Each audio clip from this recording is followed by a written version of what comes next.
What's up, guys? It's your boy Omnisensei back with part 4 of Reborn in Naruto OC broadcasts the future to the Shinobi world. If you enjoy my content, consider buying me a coffee, link in the description. Like the video, share, and subscribe. Remember to check out the author of this fantastic fanfic. Link in the description. With all that out of the way, let's get into it.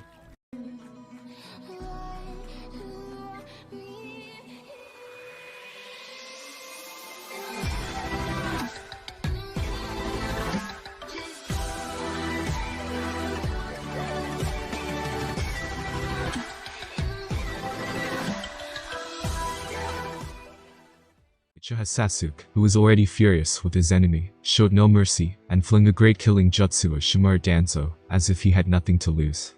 Perhaps it was because there were too many deaths. Danzo's intelligence had been boosted in the battle. This time, he didn't use a kunai to stab Sasuke, and he didn't taunt Uchiha Sasuke anymore. Instead, he directly summoned his own beast. With the help of the summoned beast, just as Shimura Danzo was surprised, the huge purple fist blasted directly at him, sending him to the ground. In just a blink of an eye, Shimura Danzo came back to life again. Then the two began to fight frantically again. But every time he died, Danzo was able to resurrect again, seemingly unharmed. At the cost of one Sharingan after another, the Sharingans on his arm began to close. Uchiha Sasuke was panting violently. After such a long battle, his chakra was almost exhausted, and even Susanoo, in the second form, degenerated back into the first form at the moment. Sasuke, Danzo can last 60 seconds per eye. He could last for 240 seconds at most. Upon hearing Uzumaki Karen, Uchiha Sasuke immediately narrowed his eyes and looked at the only two eyes left on Danzo's arm. He had long noticed the change in the Sharingans on Danzo's arm. Karen said there were 3, and the guy could last for 240 seconds, because everyone in the room was under the influence of his illusion technique. Yes, back at the beginning of the battle, he performed an illusion technique on everyone. Boom. Before Susanoo dispersed, Uchiha Sasuke controlled it to punch out and consume Danzo's Sharingans. At the next moment, the concealed weapon hidden in his sleeve was thrown out, hitting Danzo directly and killing the resurrected Danzo. Danzo, who was resurrected again, looked at the only Sharingan left on the back of his hand. His expression was unbearably ugly. He didn't expect that he had consumed so many opportunities to kill Sasuke. Lightning release. Chidori lance. Using the only chakra left in his body, a thunder lance made of lightning appeared in Sasuke's hand. He held it and rushed towards Shimura Danzo. At the same time, Danzo also performed a chakra flow. A strange look flashed in Orochimaru's eyes in the red group, and he asked Uchiha Itachi as if for confirmation, but received no answer. At the moment, Uchiha Itachi was staring at the screen expressionlessly as the two men pierced each other's bodies with their weapons. Uchiha Itachi couldn't understand why Sasuke chose to fight without jutsu when Danzo had one more chance. However, regarding the answer to this question, because of his trust in Sasuke, he felt that Sasuke had his own plans for doing so. He looked at Sasuke, who was still asleep in his arms, and a touch of tenderness flashed in his eyes. Seeing Sasuke grow into such a courageous shinobi, he felt that everything he did was worth it. Experienced in combat and clever combat sense. A bright light flashed in the eyes of exam space moderator Uzumaki Nagato. This Sasuke gave him too many surprises. If a shinobi, who wasn't acutely aware of the battle, found out that Shimura Danzo's jutsu only had 4 minutes left, they would subconsciously choose to waste time, especially when they had reached the limit. However, Uchiha Sasuke did the opposite and destroyed Danzo's 2 Sharingans well at his limit. Uzumaki Nagato's eyes fluctuated, looking at Uchiha Itachi thoughtfully. He felt that now that Uchiha Sasuke's attack on Danzo was known to Danzo, Uchiha Itachi would either take Sasuke out of Konoha later or, alternatively, put Sasuke in Konoha, while he completely obliterated Danzo and Konoha's root. Uzumaki Nagato's eyes looked at Shimura Danzo in the red group. At this moment, although the latter was hidden in the middle of the Anbu encirclement, he was blue in the face, and his head was full of veins. 10 times. 10 times. This is the 10th time. Shimura Danzo's teeth clenched, and his fists clenched to death. Watching his body being penetrated by the Chidori lance, Danzo was so angry that he wanted to jump into the video and give his future self a mouthful. Fuck. Idiot. How many times have you fucking died without counting it yourself? Coldly looking at his blood-spewing self, Danzo's one eye had no other emotion than absolute coldness. He felt that the Danzo in this video was not himself. But the exam space's illusion used to discredit him. Him. Konoha's root leader. The shadow leader of Konoha. How could I be that stupid? Could a kunai stab Susanoo? Why would I use Uchiha Itachi to provoke Uchiha Sasuke? Heh. If that were really me, I would have killed that red-headed bitch first. Danzo's eyes flashed with wisdom, and he felt that he had found the truth of the matter. Looking at the image of the guy constantly spraying blood and chattering about something, Danzo couldn't wait to go up and stab himself. Hurry up and die already. That bastard didn't even have time to use his right eye. Don't embarrass me.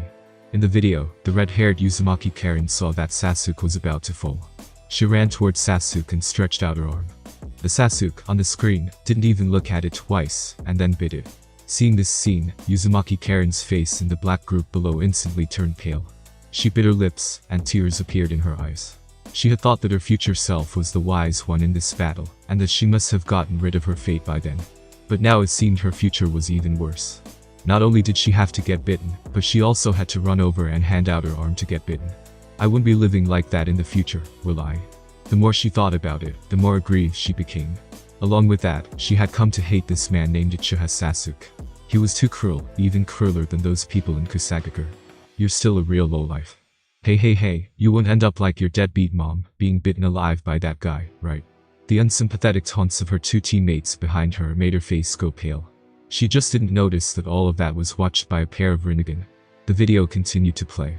Danzo, who was seriously injured, could no longer suppress Hashirama's cells in his body. In the blink of an eye, a towering tree grew from his right arm. Danzo teeth clenched. His eyes were full of decisiveness. His left hand drew a blade and directly cut off his right arm. That's the most damage he's done today. Yeah, cutting off an arm. Unfortunately, it was his own then. Danzo ripped the bandage off his right eye, revealing another Sharingan. Shisui's eyes. The moment he saw the eye, Itachi jerked in surprise.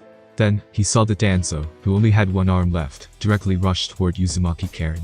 He held Uzumaki Karen in his arms and tried to threaten Sasuke with it. HMPH, that's more like it. Danzo, outside the video, snorted when he saw what he was doing in the video. He felt that things had changed again. Apparently, so did Danzo in the video. He felt that now that he had taken a hostage and opened Shisui's Sharingan, whether he used this eye to release Izanagi or Kodomatsukami, it would alter the course of the ensuing battle. As for the woman in his arm, Danzo's eyes flashed with icy killing intent.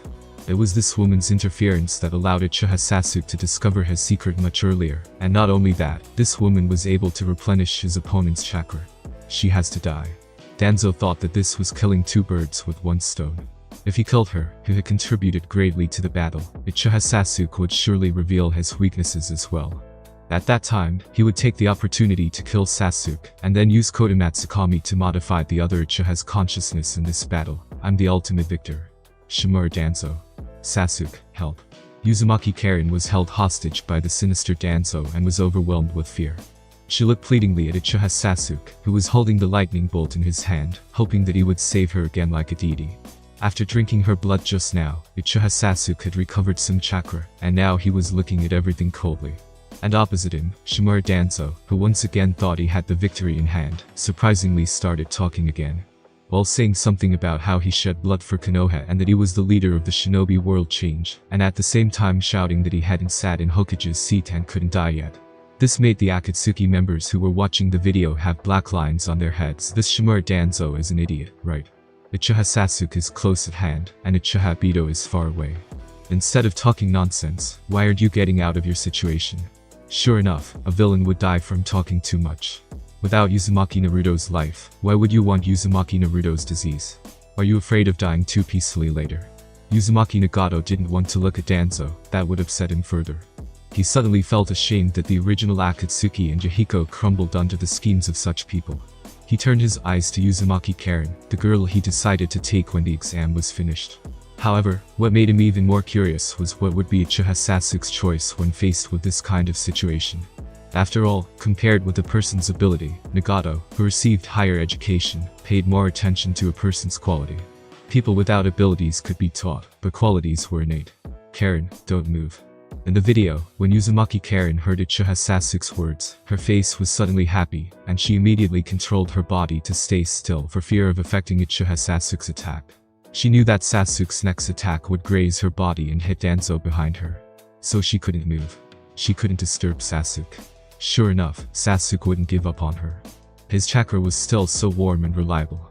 Uzumaki Karen thought with some excitement as if her heart was filled with honey. She even closed her eyes in anticipation, hoping that when she opened them again, Sasuke's face would appear in front of her. His hand gently holding her waist, softly saying, "I'm sorry to scare you, my dear Princess Kaya." A red cloud rose on Uzumaki Karen's face. Suddenly, Uzumaki Karen's eyes snapped open, and before the elation on her face could subside, it was immediately replaced by shock.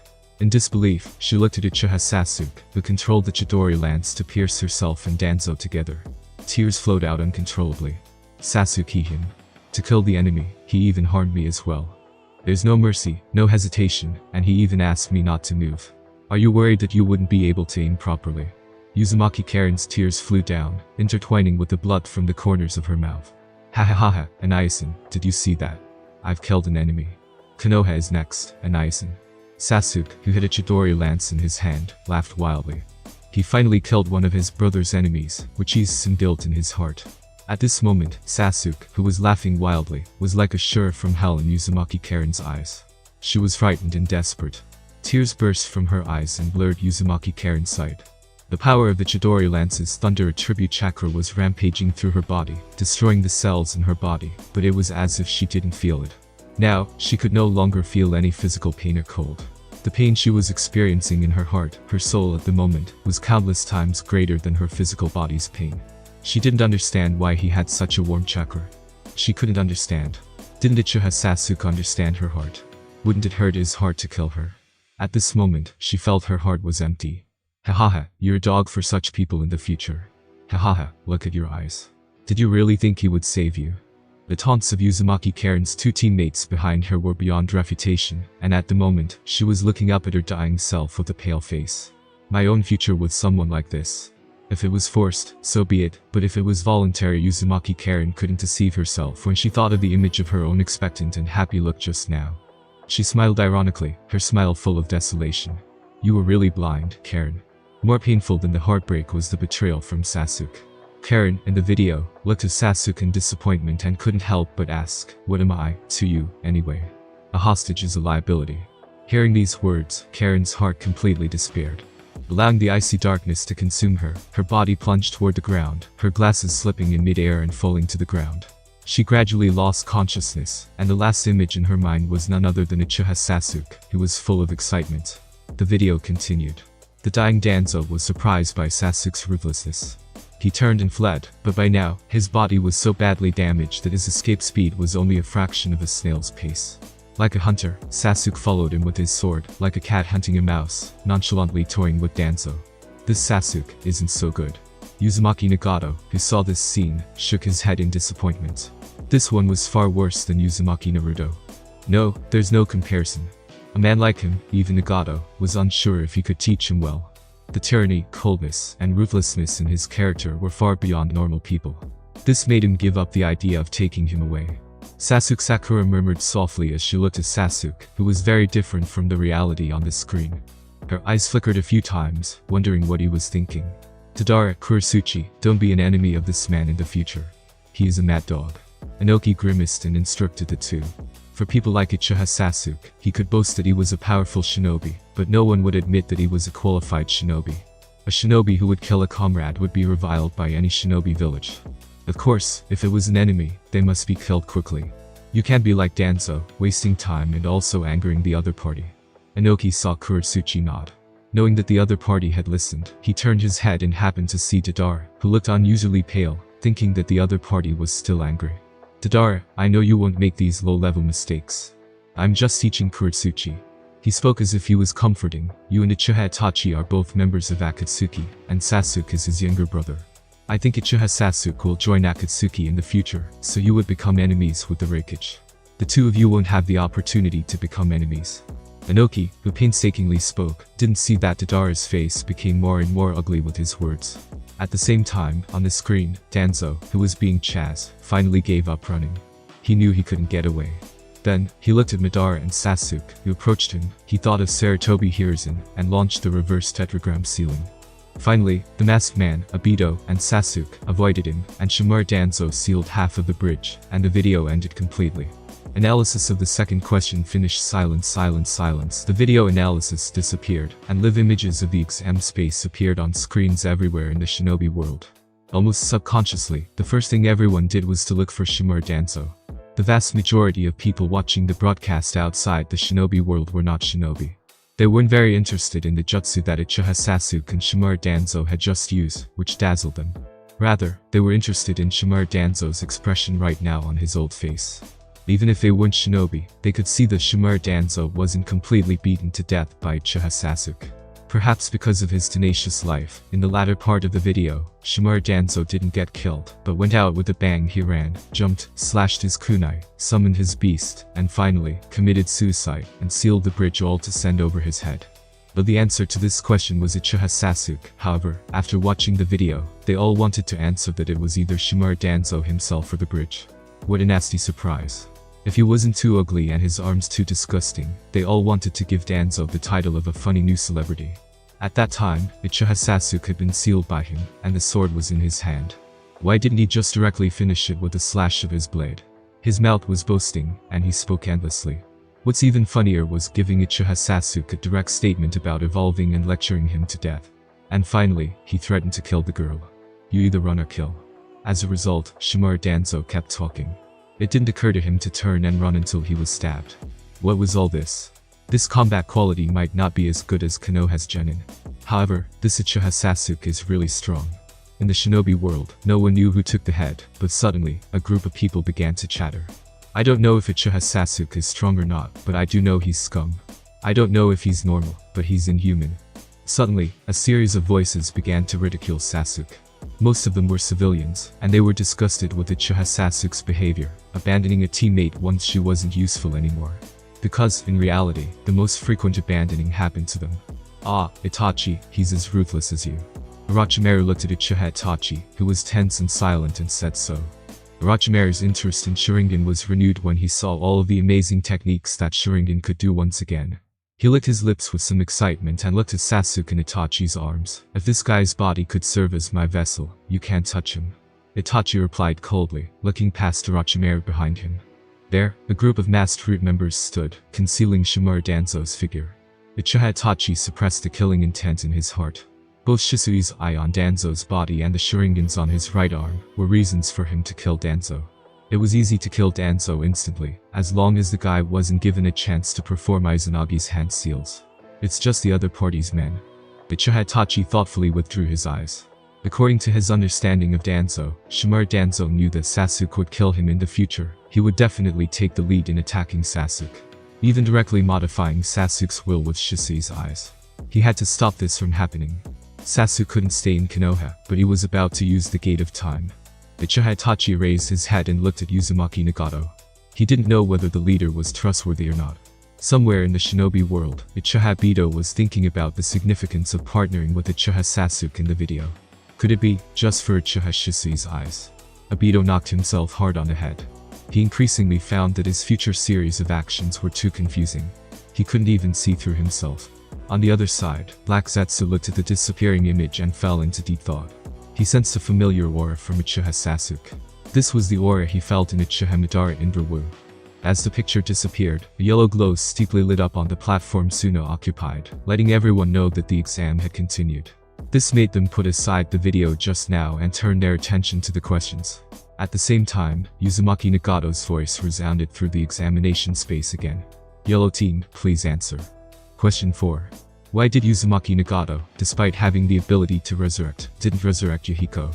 Hearing this question, Granny Chiyo wanted to scold him. She also had the ability to resurrect, but she didn't even know who Yahiko was. How could she answer this question? She turned her head and looked at the other Suna members, only to see Baki with his head down. Each Suna was like an ostrich in the desert, sticking their heads in the ground and hiding. This made her expression more and more ugly.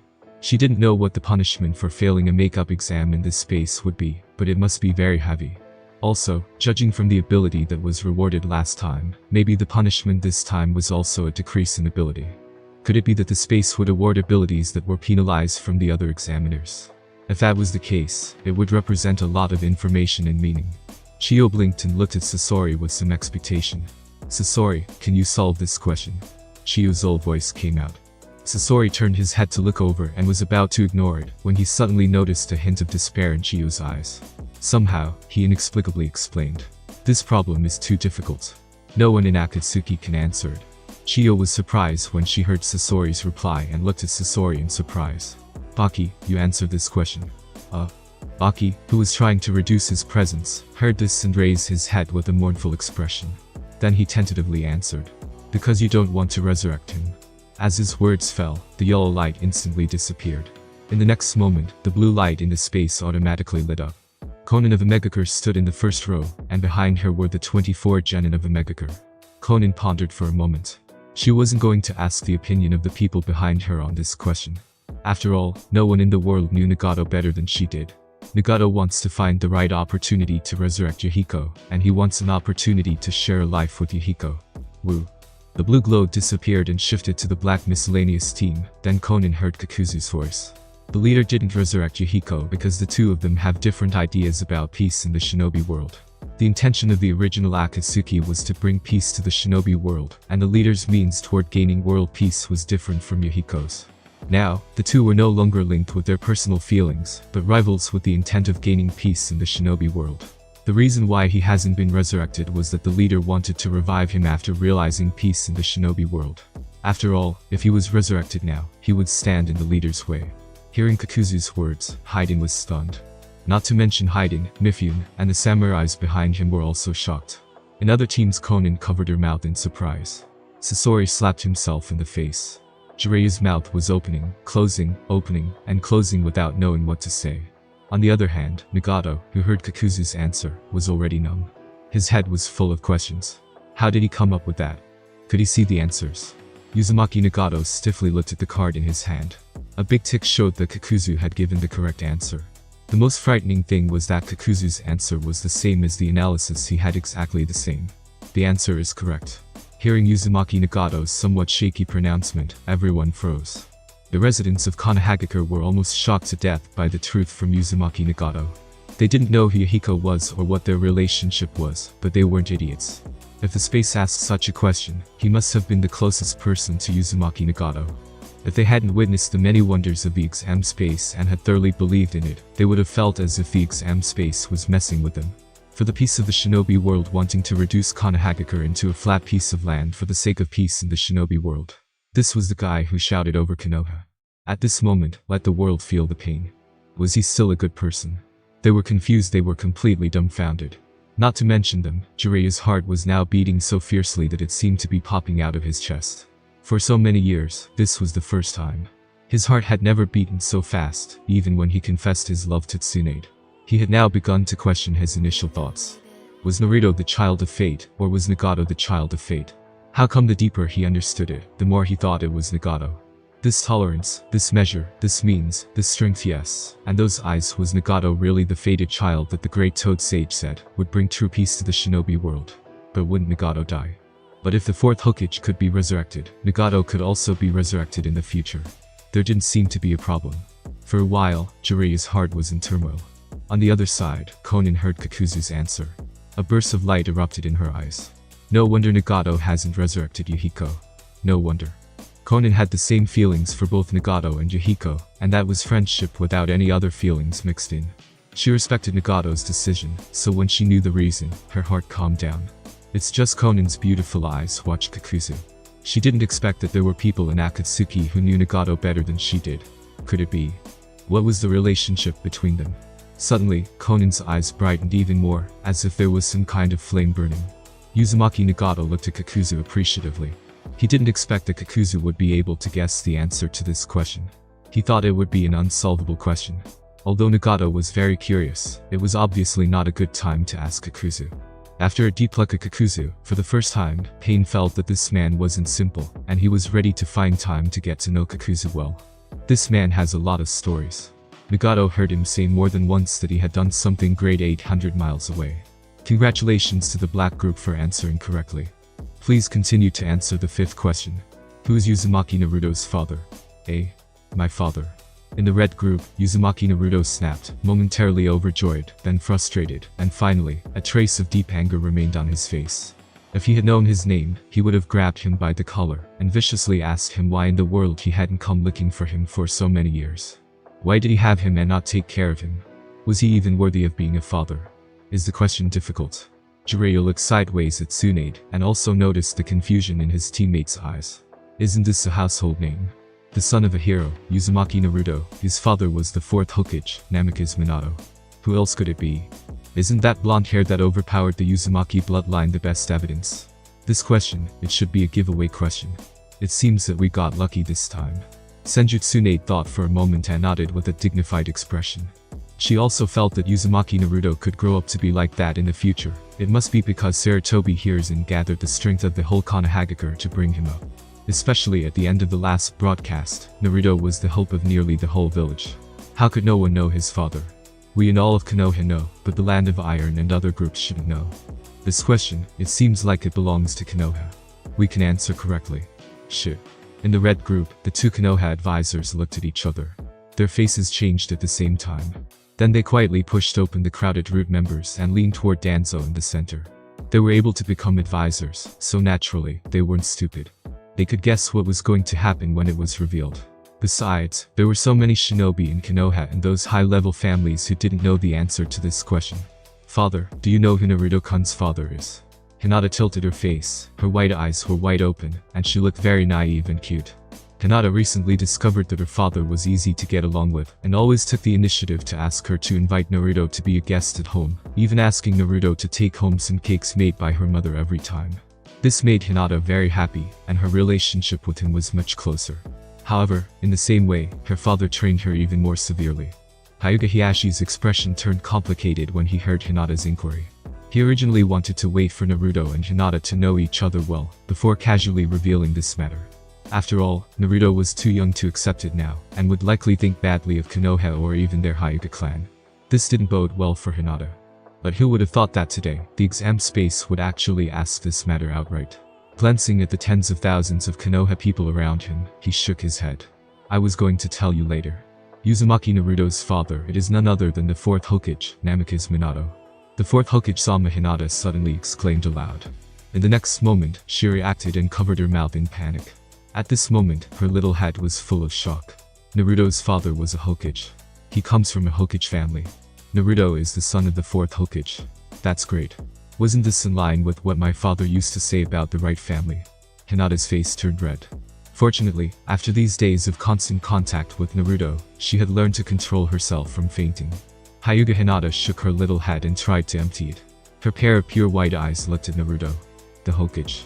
Hinata's surprised voice wasn't small. Although she covered it in hindsight, she was heard by several other groups. Now, everyone knew the correct answer except the black group who was answering the question and the unconscious Uchiha Sasuke.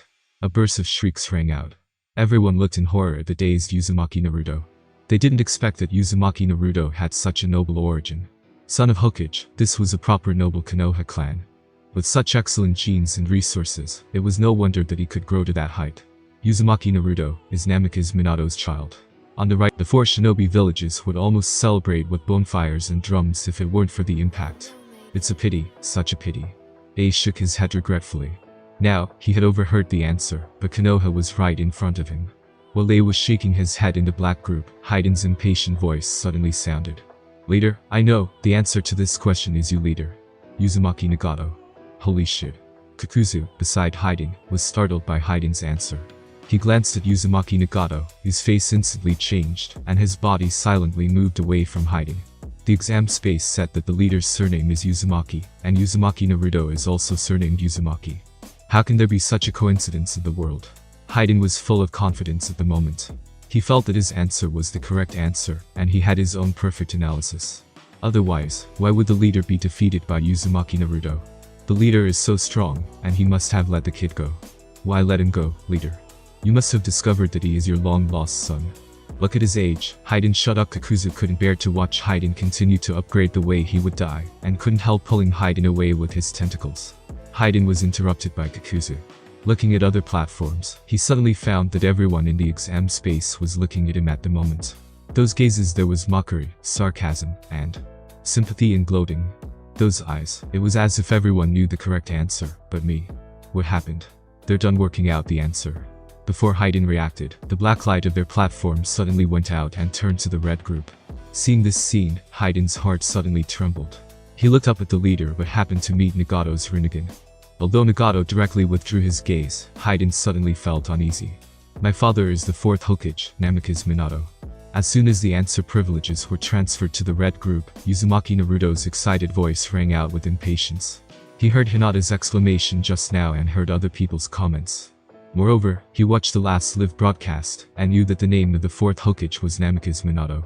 At that time, he also said that he was an unremarkable Hokage. Unexpectedly, he turned out to be his own father. Uzumaki Naruto's fists were clenched tightly, the knuckles of his fingers squeezed and turned a little white, as he looked dead-on at Uzumaki Nagato above him, trying to check if his answer was correct. He wasn't a fool. If his father was really a Hokage, the suffering he had suffered over the years was simply ridiculous. Hokage. Don't you have to get everyone's approval to become Hokage? If a Hokage could be recognized, why couldn't I, as a Hokage's son, be recognized? Why? The more Uzumaki Naruto thought about it, the more excited he became. Even more, an orange chakra had begun to radiate around his body. The red group answered correctly. Boom. Boom. Boom. It was like a thunderbolt exploding directly in Uzumaki Naruto's ears, and although his heart had been prepared for it, the answer turned out to be true. Really true. My father is the 4th Hokage. Uzumaki Naruto was completely transfixed. He felt as if all his blood had solidified, and he was exposed to the cold winter. Cold. Freezing cold. Naruto, when you were born, your father died trying to seal the Kyuubi that invaded the village, and your mother left with your father on that day. Jiraiya's voice was full of sadness, reaching out to touch Uzumaki Naruto's head. I'm sorry, I wasn't in the village at that time. Your parents were heroes of Konoha. If they could see your future achievements, they would be very happy. Ha. The originally motionless Uzumaki Naruto suddenly slapped Jiraiya's palm away. He raised his head, and his somewhat boyish face under his blonde hair was now indescribably distorted. Are they heroes? Would they be happy? Their souls won't be in peace. Uzumaki Naruto sneered, suddenly, looking back, his aggressive eyes glanced at everyone's faces behind him. So, this is how you treat the child of your heroes. Almost everyone who knew lowered their heads when Uzumaki Naruto's gaze came. Especially the civilians of Konoha, who just learned for the first time that Uzumaki Naruto was the child of the 4th Hokage. The son of a hero. The 4th Hokage. Although these years after the influence of the 3rd Hokage, there was little memory of the 4th Hokage, he was still a Hokage. Jiraiya also noticed the difference at this moment. He frowned lightly, and his originally placid gaze suddenly sharpened. He felt that some things didn't seem to be as he imagined. Kakashi, what is going on? Just when Kakashi was whispering to Jiraiya to inform him about the cause and effect, some civilians in Konoha couldn't stand Uzumaki Naruto's questioning. They suddenly broke out. Impossible, you are Konoha's demon fox. Because of you, my daughter died, my wife died, I don't care what you are a fox demon. TSK, even if the 4th is a hero, you're not the son of a hero. If you're the son of a hero, there's no way the Shinobi Samas wouldn't speak up. Why wouldn't 3rd Hokage Sama explain it? Right, if you really aren't a fox demon, why would everyone in Konoha know you're a fox demon? HMPH, I should have asked 3rd Hokage Sama to starve you to death in the first place. Don't pretend here. Others are afraid of you, but we are not afraid of you. Now Jiraiya-sama and Tsunade-sama have returned to Konoha. With or without you, my Konoha isn't afraid of any difficulties. Do you really think you're right? I don't need you to question us. Do you think you're so great because your father was a Hokage? That Hokage couldn't even protect a village, it's good that he died. Heh, your father is the 4th Hokage, and you're a fox demon, so wouldn't your mother be? Shut up. Shut up. Two voices exploded at the same time. Two violent, murderous auras instantly ravaged the entire red group. The invisible murderous aura swept through, making all the civilians in Konoha instantly turn pale. In particular, those who were already weak-minded and chose to curse angrily at the moment almost fell directly to their knees, under the combined force of these two auras.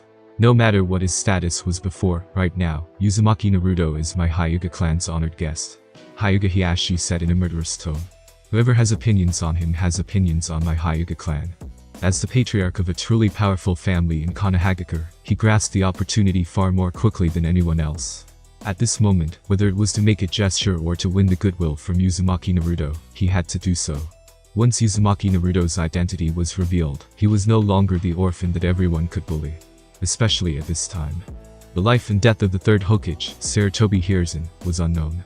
Tsunade's reputation was damaged because of the last live broadcast, and Naruto's future sensei, Jiraiya, had returned to the village, and the owner of the other voice was Jiraiya at the moment. His silver hair pricked up, his eyes wide open, his face full of anger, and even his body trembled slightly.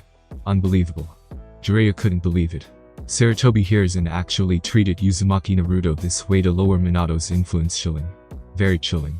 Namikaze Minato's figure inexplicably appeared in his mind. Sensei, can I give the name of the main character of your novel to our child? It's such a good name. I think Kushina would agree. I approve. At the door, a red-haired Kushina with a big belly smiled at the sensei and student duo. Since she became pregnant, her temper had softened a lot. 2 tears streamed down from the corners of Jiraiya's eyes as he looked angrily at everyone, finally landing his gaze on the 3 men surrounded by rude members. When Minato comes back to life, explain yourselves to him. HMPH. Hahaha, I'm a fox demon. Hahaha, is there such a fox demon? Uzumaki Naruto, who was frozen in place, suddenly smiled strangely. Then a large amount of orange chakra began to emerge from his body, which quickly surrounded him as if it were a coat. The next moment, the orange chakra on his body instantly boiled. One after another, tails appeared behind him. 3, 4, 5, 6, 7, 8, 1. Oh, the Kyuubi. Seeing this scene, Jiraiya was instantly shocked and subconsciously reached out and tried to touch Naruto. It's just that when he came into contact with Naruto, his hands were scalded by the hot chakra on Naruto. Damn, you can't use that jutsu, Naruto. Wake up quickly, don't be tempted by it. Jiraiya was anxious, but there was nothing he could do. He could only watch Naruto's tail grow more and more, and his aura became increasingly tyrannical. As a last resort, everyone in the red group had to pull him back. How is that possible? Black group, feeling the powerful and frightening chakra from Naruto, Uzumaki Karen sat down on the ground. In her perception, this chakra was extremely evil, horrible, and huge, as if it were a collection of everything dark. Haiden pointed to Uzumaki Naruto and asked Nagato. Leader, isn't jutsu not allowed here? Does Konoha have that much leeway? Nagato glanced at Haiden, looked at the prompt on the card in his hand, and spoke up to explain, it's not jutsu, it's just another makeup exam member coming out. What? The Kyuubi. Another group saw the changes in Naruto, and instantly saw what happened to the chakra in Naruto. Jinchuriki were found in every village, and it was nothing to make a fuss about. They, in particular, bristled with disdain. How dare Konoha have become the #1 shinobi village when they don't even have a perfect Jinchuriki? He looked curiously at Uzumaki Naruto, and divided some of his energy to keep an eye on Nagato. If this situation continued, the Kyuubi would definitely come out, and Uzumaki Naruto would definitely die. He knew that the exam space would intervene. He just didn't know how would it intervene. In the yellow group, seeing Uzumaki Naruto, Gaara's cold eyes took on emotion for a second time. The monster inside him was getting excited. It was pounding the seal. Gaara stepped forward to find a better angle to observe Uzumaki Naruto. He found his own kind. After the appearance of the 8 tails, Uzumaki Naruto's whole body had been extensively burned, and the air reeked of grilled flesh. Now Uzumaki Naruto almost fainted a couple of times. His whole body's perception had been paralyzed, and he knew his body hurt, but could no longer feel it.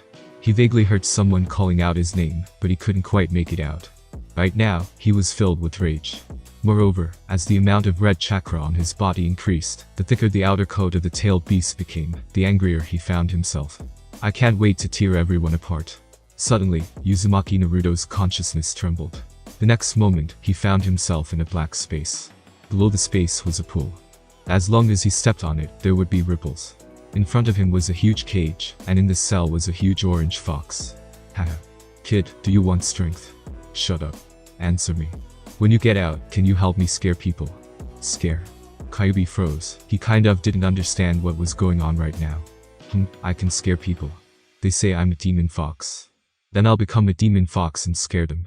Kyuubi was still a little confused, but he had realized that the other party was ready to let him out. Haha. Kid, are you going to let me out? Can you tear that off? Uzumaki Naruto only felt a splitting headache at the moment. Not wanting to waste any time, he reached out and grabbed the talisman paper on the cage. Whoosh. At the moment Naruto touched the paper, a golden shadow appeared before him. Naruto rip. In the next moment, under the disbelieving eyes of that figure, Naruto directly tore off the paper. The figure was just about to speak when Crimson Chakra swept through and directly overwhelmed it in the next second. Kid, I'm out.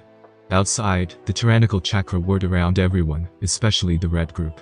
The chakra whistled and blew their robes around. When Uzumaki Naruto's 9th tail appeared, everyone in the exam space panicked. They couldn't use jutsu in the exam space, only the basic jutsu techniques could be used, and they could never be opponents of the Kyuubi. Once Kyuubi appeared, if there were no intervention from the exam space, they wouldn't even be able to breathe. Haha. Uzumaki Naruto, with 9 tails, was still gaining momentum until, at some point, as if breaking through a certain threshold, the chakra on his body began to converge, forming a fox-like demon. The next moment, just as Uzumaki Naruto was about to lose consciousness completely, words suddenly appeared on the screen of the exam space. Examinee with life-threatening conditions is detected. First aid was launched. Stripping Kyuubi operation in progress. Stripping succeeded. Supplement health supplement succeeded. What's going on? Kyuubi found that the seal on his body disappeared and was about to happily wreak havoc when he suddenly noticed that the originally tiny human beings around him had grown larger. No. Kyuubi suddenly reacted. It wasn't that the human beings were getting bigger, but he was getting smaller. At the moment, he was squatting on Uzumaki Naruto's back, waving his 9 tails wildly. But because he was only the size of Naruto's head, he looked like a fierce puppy. Before he could react, he saw a little girl with white eyes rushing over anxiously. He had just set up an attack stance when a palm was flung over and sent him flying. You stepped on Naruto-kun. The Kyuubi tumbled twice in the air. After landing on his face, he saw the girl holding his Jinchuriki's shoulders and shaking him wildly. Naruto-kun, wake up, Naruto-kun. Naruto-kun, don't scare me, Naruto-kun. Hahaha, I left him. He's now dead. Kyuubi was just about to taunt the girl who slapped him, but in the next moment, he saw his Jinchuriki. He's alive. That's impossible. He was a tailed beast. How could he not know that once a tailed beast was separated from a Jinchuriki, the Jinchuriki would die? That's impossible. The Kyuubi's fur exploded like a cat. Fox, Hinata-san, have you seen my fox? That big one. When Uzumaki Naruto came to his senses, he immediately gestured to find his fox. He remembered that he had just released a big fox. He hoped it didn't bite anyone. He didn't know why he was so angry just then, and now, there was no anger at all. Fox. Hinata tilted her head, and then it just dawned on her. She got up and walked towards the Kyuubi, turned a blind eye to the way the Kyuubi bared his teeth, held out her hand, and carried the Kyuubi to Naruto by the scruff of his neck. Naruto-kun, do you mean this one? Naruto narrowed his eyes and looked at it. He nodded, took the fox, put it on his head, pressed it down, and made it lie down. Although it's small, he should be it. Thank you, Hinata-san. Gulp. The sounds of people swallowing saliva sounded in the space. Jiraiya and others looked at Uzumaki Naruto in horror, and felt that their heads couldn't decipher this. The Kyuubi. The Kyuubi has been released. Naruto, who was the Jinchuriki, didn't only survive, but was also ready to keep the tailed beast as a pet. And this little Hyuga girl, it seems that her name was Hyuga Hinata, right? Yes, she's Hyuga Hinata. Jiraiya suddenly looked at Naruto with some heartache. He felt that Uzumaki Naruto's encounters in the past weren't quite the same as what he thought, and his future encounters should be different from what he thought. Patriarch Ojisama, she next to Hyuga Hiashi, the several elders of the clan, looked at Hyuga Hiashi in horror. Their white eyes had been opened in shock. They still had shocked expressions, frozen on their faces. She was slapping Kyuubi and carrying the demon fox in her hand. Is this still the timid Hinata of our Hyuga clan? Is this the same tailed beast that invaded? He was slapped away just now, wasn't he? With a measly slap, he was blown away, landing face first after somersaulting twice. Then it was carried back by the horrifying girl, by the scruff of his neck. Holding the limbs of Naruto's head, he collapsed, his head held out at 45 degrees, his mouth was wide open, and he was about to condense the tailed beast bomb. But, he was dismayed to find that his chakra couldn't be used. How is this possible? The tailed beasts themselves were a collection of chakra. Without chakra, how could he exist right now? Kyuubi was dumbfounded again. He had no idea what was going on right now. Bang. A soft fist suddenly smashed down on his head, and he turned his head to face a pair of white eyes. Those eyes have a murderous look. The Kyuubi snapped and was just about to bare his teeth when she heard Hinata's warning voice, "You're hurting Naruto-kun." Saying this, she raised her fist to strike again. Uzumaki Naruto quickly reached out and took Hinata's small hand, fearing that she would hit it again. He wondered how Hinata had grown. She was obviously a little smaller than him but surprisingly strong. Just now, she punched up top. It was even more painful than the little fox scratching him. Naruto caught her hand. Hyuga Hinata's eyes suddenly blurred, her head slowly exuded hot air, but she forced herself not to faint. But she didn't struggle, allowing Naruto to hold her hand.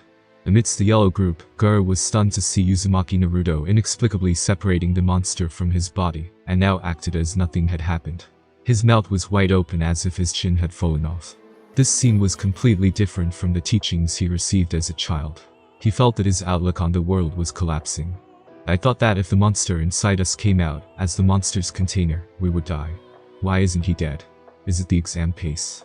Gaara thought of the subtitles in the exam space just now. Suddenly, his expression moved.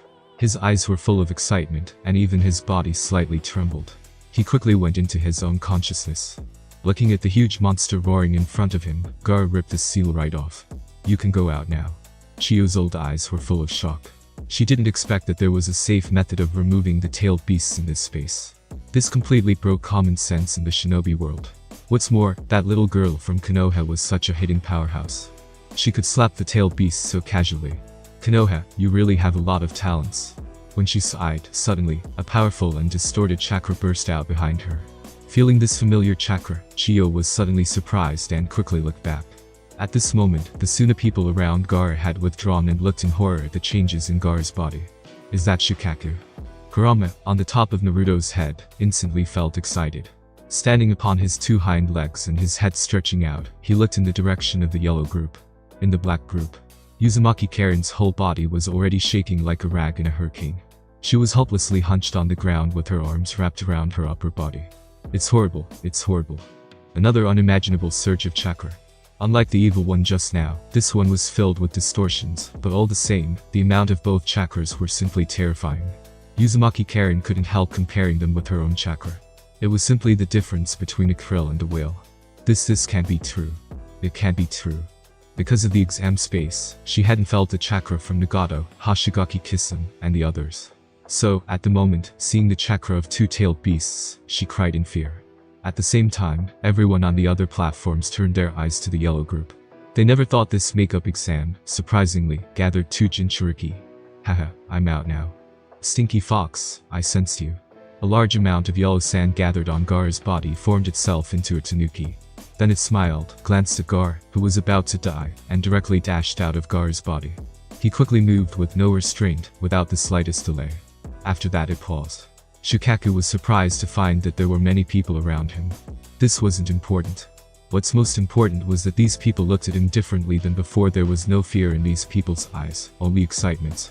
Even the ugly old lady he knew, who stood not far away and was wearing yellow clothes, actually ignored him. She was looking at Gaara, who was dying. That gaze, it was full of understanding. Then, Shukaku noticed that the old lady in his eyes had become bigger. She grew bigger and bigger. She's huge. Just as Shukaku was confused, there was another change on the exam space screen. Examinee with life-threatening conditions is detected. First aid was launched. Stripping Ichibi operation in progress. Stripping succeeded. Supplement health supplement succeeded. Whoosh. Gaara's eyes suddenly opened. He looked at his hand first, and then looked at the tanuki that was the size of his head, not far away from him. At the corner of his mouth, a cruel smile leaked out. This was his first smile since the day he was born. A pair of sinister hands crept up toward Shukaku's tail. He picked the shocked Shukaku right up. After that, bang. Bang. Bang. Bang bang. Bang. Bang. Bang. Gaara was holding Shukaku by the tail and smashing his left and right. Every time he hit a platform, a cruel sound resounded. The more Gaara smashed, the more emotional he became, the faster his hands became. Tears unconsciously flowed down his eyes and soaked his sand armor. The armor on his face broke, revealing the face with thick black circles underneath his eyes. "Hahaha, good job, keep smashing, yes keep smashing. Beat him to death. Beat him to death. Boy, you have my fucking support." On Uzumaki Naruto's head, Kurama jumped with joy. His 9 tails were waving like the wind, like a big windmill. It looked at Gaara excitedly, knowing that his current movements wouldn't do any damage to Shukaku at all, but still felt that Shukaku's Jinchuriki was quite a bit stronger than his own. Numb.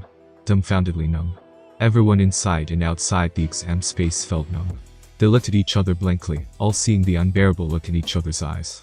They were now wondering whether they had collectively fallen into a dream, although this dreamland was very real, but this nonsense was fucking ridiculous.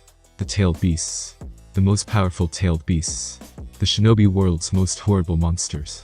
One tailed beast's bomb could flatten a village. Now, a little Konoha girl could slap one away by hand, and then bring it back, and the other was beaten even worse than a dog. Crazy, it's crazy. They thought that either the exam space was crazy or they were crazy.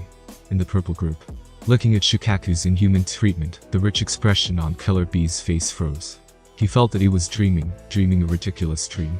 Suddenly, a voice sounded in Killer B's mind, which suddenly surprised Killer B. "What? Daisuke, you coming out to join the fun?" Hearing Killer B's exclamation beside him, the 4th Raikage's expression instantly turned ugly. Unlike the Jinchuriki of Ichibi and Kyuubi, the two immature guys, Killer Bee was the perfect Jinchuriki and was the second most powerful fighter in Kamagakure. The fourth Raikage didn't know what means the exam space used to strip off those tailed beasts, but if Ichibi and Killer Bee were separated, Kamagakure's power would definitely decline. Luckily, the scene that unraveled made him put his worried heart down. He saw the aura in Killer Bee abruptly change. His eyes turned upward, from normal to pure white, and then became pitch black, as if they were covered with ink. Jayuki. Kurama felt the aura of the eight tails. His expression changed as he looked in the direction of the purple group. Kid, take a break when you are tired. Don't kill him. Kurama spoke. It appeared to be talking to Gaara, but in fact, it was speaking to the Ichibi, Shukaku. Sure enough, as soon as his voice fell, Shukaku's swearing voice rang out, "Bastard fox, even if he hid me like this for a year, hitting me until he died, he can't hurt me one bit." Kurama bared his teeth sarcastically. Shukaku was still talking tough, but he didn't realize this might kill him. This shameful scene wasn't only seen by him, now there was one more witness, Jayuki. Kurama suddenly felt lucky. Fortunately, he had just been beaten once at the beginning. The Hachibi, Jayuki looked at everyone, then glanced at Shukaku. Although he was still being beaten, it didn't affect the conversation at all, so he opened his mouth. "This is the exam space, and you will understand what I mean later. I just came to tell you two not to go crazy here." Before Shukaku and Kurama spoke, Jayuki's warning sounded again. "If you look at the eyes of the man in the middle, you will understand that this space has the power to obliterate us truly." After saying that, Killer Bee's aura changed, and Killer Bee regained control of his body. Those eyes that... Shukaku, with Gaara's help, was still doing a non-uniform semicircular motion, and for a while, he couldn't focus on Nagato's eyes. However, Kurama saw Nagato's Rinnegan at a glance and was instantly amazed. Those eyes, it was the eyes of the Six Paths. Kurama suddenly sat down on Naruto's head. He finally knew why Jayuki came out to remind himself and Shukaku. He was telling the truth. There was really something that could erase their existence here. There were tailed beasts, a collection of chakra, and as long as there was chakra in the shinobi world, they wouldn't be killed. Even if they were dispersed, they could reorganize. But those eyes, Kurama's eyes narrowed to slits as he eyed Uzumaki Nagato suspiciously. No wonder he could remove him from a Jinchuriki's body, and even keep the Jinchuriki alive. If it was the Sage of Six Paths' eyes, it certainly had the ability to do so. After all, the Sage of Six Paths, he remembered, not to mention resurrecting people from the dead, he could even seal the Creator God. With this in mind, Kurama quietly restrained his ferociousness and plopped down silently on Naruto's head. However, his eyes squinted quietly at Shukaku. He wanted to see what Shukaku's reaction would be when he saw those eyes later. Nagato looked at the small prompt card in his hand and gradually frowned. He didn't understand it. Why was there no punishment this time, when the exam space was all messed up to this state? Is there no penalty for the make-up exam space? Only the exam space they were in previously has that punishment system. Glancing at the crowd who were shocked by the changes in the space, Nagato also suppressed the questions in his mind and read the sixth question. "Red group, please answer. Who is the fifth Kazekage of Nagato?"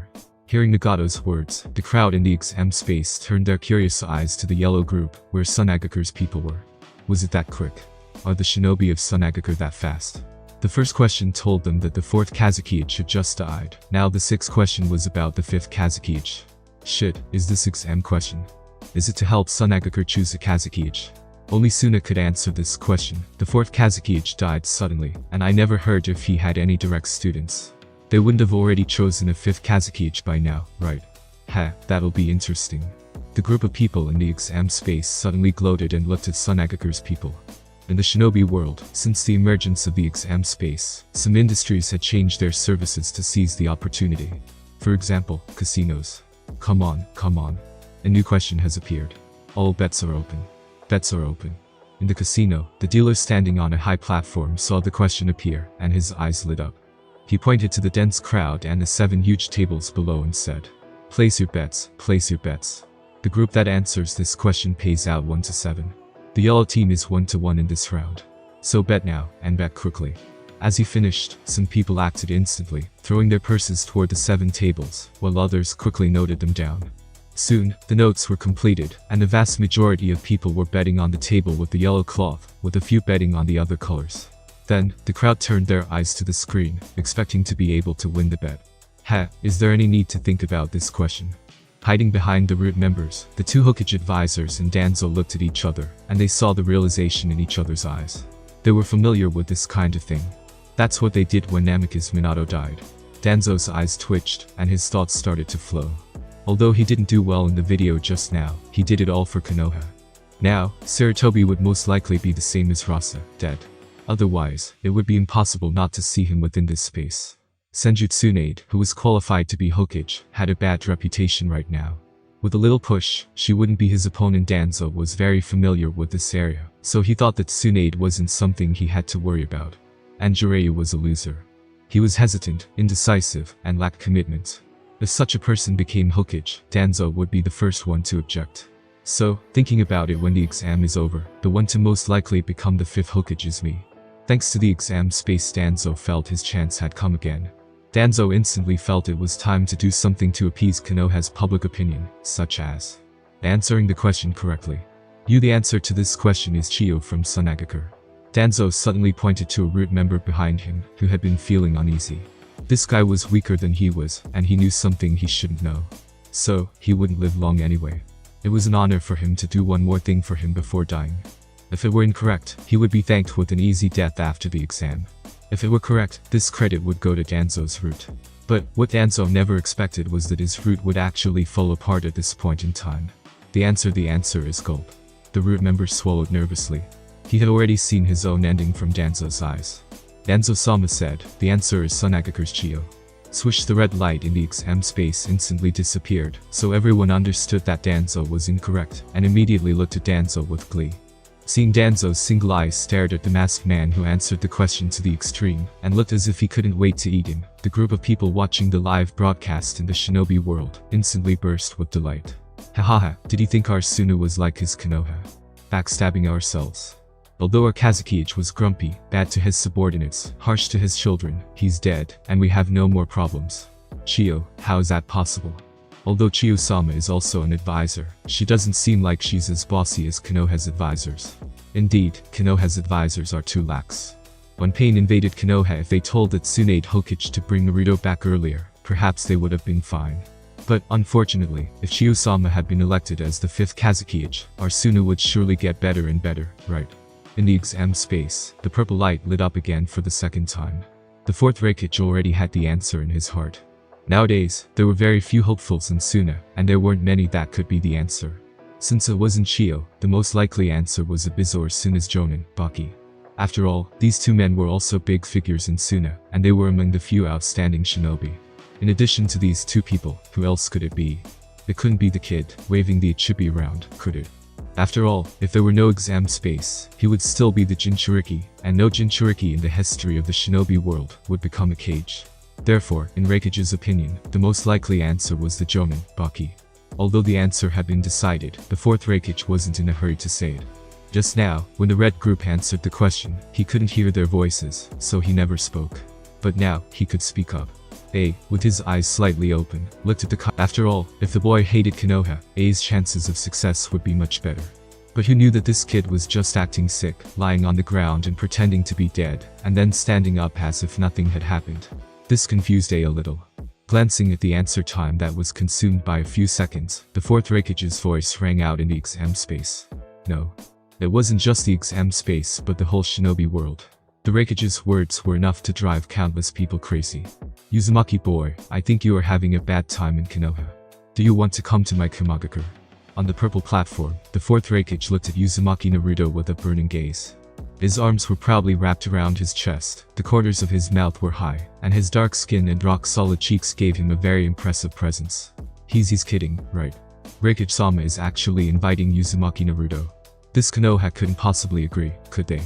Without waiting for everyone in the exam space, everyone in the world reacted. The Raikage had said something that was extremely unbecoming of his status. Boy, as long as you come to my Kamagakure, you will be my personal student. I can assure you that no one would dare to look down on you in our Kumo. Killer B is the perfect Jinchuriki, who can teach you about tailed beasts. Besides, I can also guarantee that after Dari, you will become the 6th Raikage. Boom. Boom. Boom. Whether it was in the exam space or the shinobi world, everyone felt the earth was shaking at the moment. Everyone's head was buzzing, and they didn't understand. What was the 4th Raikage smoking? Obviously, those were extremely absurd words, but seeing the expression on A's face, everyone subconsciously felt this man wasn't joking. It's just what Konoha agree. He was still a Jinchuriki of Konoha. Inoki, the third Tsuchikage, looked gloomy at the moment. He was prepared to do the same thing as A did. After all, he was also happy to see that Uzumaki Naruto was being treated unfairly. But he didn't expect that A's gesture would be this big. The Raikage's gesture was big enough to block all other offers from other shinobi villages directly. The sixth Raikage is simply crazy. Even if Uzumaki Naruto was very strong, even if his father, the Yellow Flash, would be resurrected in the future, but the position of Akage Inoki looked at the Raikage with admiration. For the first time, he saw that the Raikage was truly amazing. In a trance, he seemed to see the third Raikage in him. Watching Jiraiya and Tsunade blocking the stunned Uzumaki Naruto behind them, and even Hyuga Hiashi and the other family leaders leaned closer to Naruto, the fourth Raikage smiled disdainfully. The lightning-like gaze instantly looked at the center of Konoha's root. There, the three old guys were looking at him coldly with severe eyes, as if they were looking at a clown. Although they didn't say anything, those eyes spoke for themselves. With his own strength, he met those eyes. A's expression didn't change the slightest. If you agree, I can sign a friendly contract between Konohagakure and Kumagakure. In 30 years, if Kumo and Konoha have a dispute in missions, Kumo will give up the mission unconditionally. As for the Kyuubi, I can leave it, or wait for Yujito and Killer Bee to die of natural causes, and then exchange it with Nibi and Hachibi. For this, you Konoha can decide for yourselves. After saying that, A glanced at Uzumaki Naruto, who was blocked by people, and spoke to Uzumaki Nagato, as if nothing had happened. For the answer to this question. Our answer as soon as Jonin, Baki. The purple light dimmed while a white light lit up. This meant that the fourth Raikage's answer was incorrect, and the right to answer went to the white team. But at this moment, who cared about answering questions? They were all stunned by the big gesture from the fourth Raikage. As long as Naruto went to the Kumagakure, the fourth Raikage would directly accept him as a close student, and train him to become the sixth Raikage. In exchange, he even promised to sign a peace treaty and exchange two-tailed beasts for one these conditions, this treatment, this. Why the fuck was it Uzumaki Naruto, and not me? In the shinobi world, countless people suddenly felt angry after seeing the bid from the fourth Raikage. They felt that they weren't any worse than Uzumaki Naruto, except for their appearance, temperament, and strength. Why did everything good have to fall on him? Could it be that it was just because they were born without a pair of parents that would sacrifice themselves for the greater good? Shit. I should have known that sacrificing something was always the go-to method. As for the condemnation from the village, is it even important? And in the shinobi world, how many amazing people weren't condemned by a whole village? Not to mention themselves, this treatment, it would seem that Shimura Danzo would like to be condemned by the village. With the relentless character that old guy had, it looked like he might even slaughter the whole village. At the moment, in the red group, Shimura Danzo and the two advisors also looked surprised. If they agreed to the Raikage's request, Konoha would immediately become the #1 village in the shinobi world. This temptation was too great. It was so big that all three of them were a bit captivated by it. While everyone in the exam space and shinobi world was in shock, Uzumaki Naruto suddenly took Hinata's small hand and pushed the crowd away, stepping up to the front. Because their batch of ninja school students all graduated early, not to mention class placement, they didn't even have time to take their graduation exams. But even if he had no practical experience, he still knew the weight of the fourth Raikage's words. To be honest, he was actually a bit tempted. After all, the Raikage's identity was similar to that of the Hokage, which he had always wanted to be. If he was born in Kumagakure, he was sure he would often say, "I'm going to be a Raikage." But no. Uzumaki Naruto's head shook like a rattle. He looked to the fourth Raikage. I can't promise you that." Everyone was surprised by the decisiveness in Uzumaki Naruto's words. Some were jealous and wanted to take his place. What aren't you satisfied with? You can't make the Raikage take back his words. Besides, weren't you angry with Konoha just now? Why pull back now? Did Uzumaki Naruto naively think that Konoha's people would change their attitude towards him after hearing him say this? Just as everyone was surprised by Naruto's decisiveness, Naruto's voice then rang out. "The ninja school taught me that you Raikages inherit your names. If I become a Raikage, they would only know me as 6th Raikage, and no one would know me as Uzumaki Naruto." Silence, complete silence. PFFFT. No one knew who was the first to lose composure and laughed. Then, as if it was contagious, it quickly infected the whole exam space and the whole shinobi world. Upon seeing Naruto's unhesitating refusal, everybody thought that it would be some kind of earth-shattering reason. In the end, that was it. Ha ha ha ha, he's definitely that #1 reckless in the shinobi world list. The 6th Raikage position was rejected because of a name. Even Nagato, at the moment he heard Uzumaki Naruto, chuckled a bit. He thought of a few questions he had done himself, and he couldn't wait to test Naruto. "Come on, let me give you a pen." What is the most annoying thing in the fourth Raikage's heart? Hahaha. Uzumaki Nagato's heart was amused. Uzumaki Naruto was increasingly pleasing to his eye. After suffering hardships and enduring loneliness and temptation, he was still as warm as the sun. The main thing was that he had a one-track mind. Wasn't this exactly what he had been looking for in the best evangelist, who could inherit his ideas?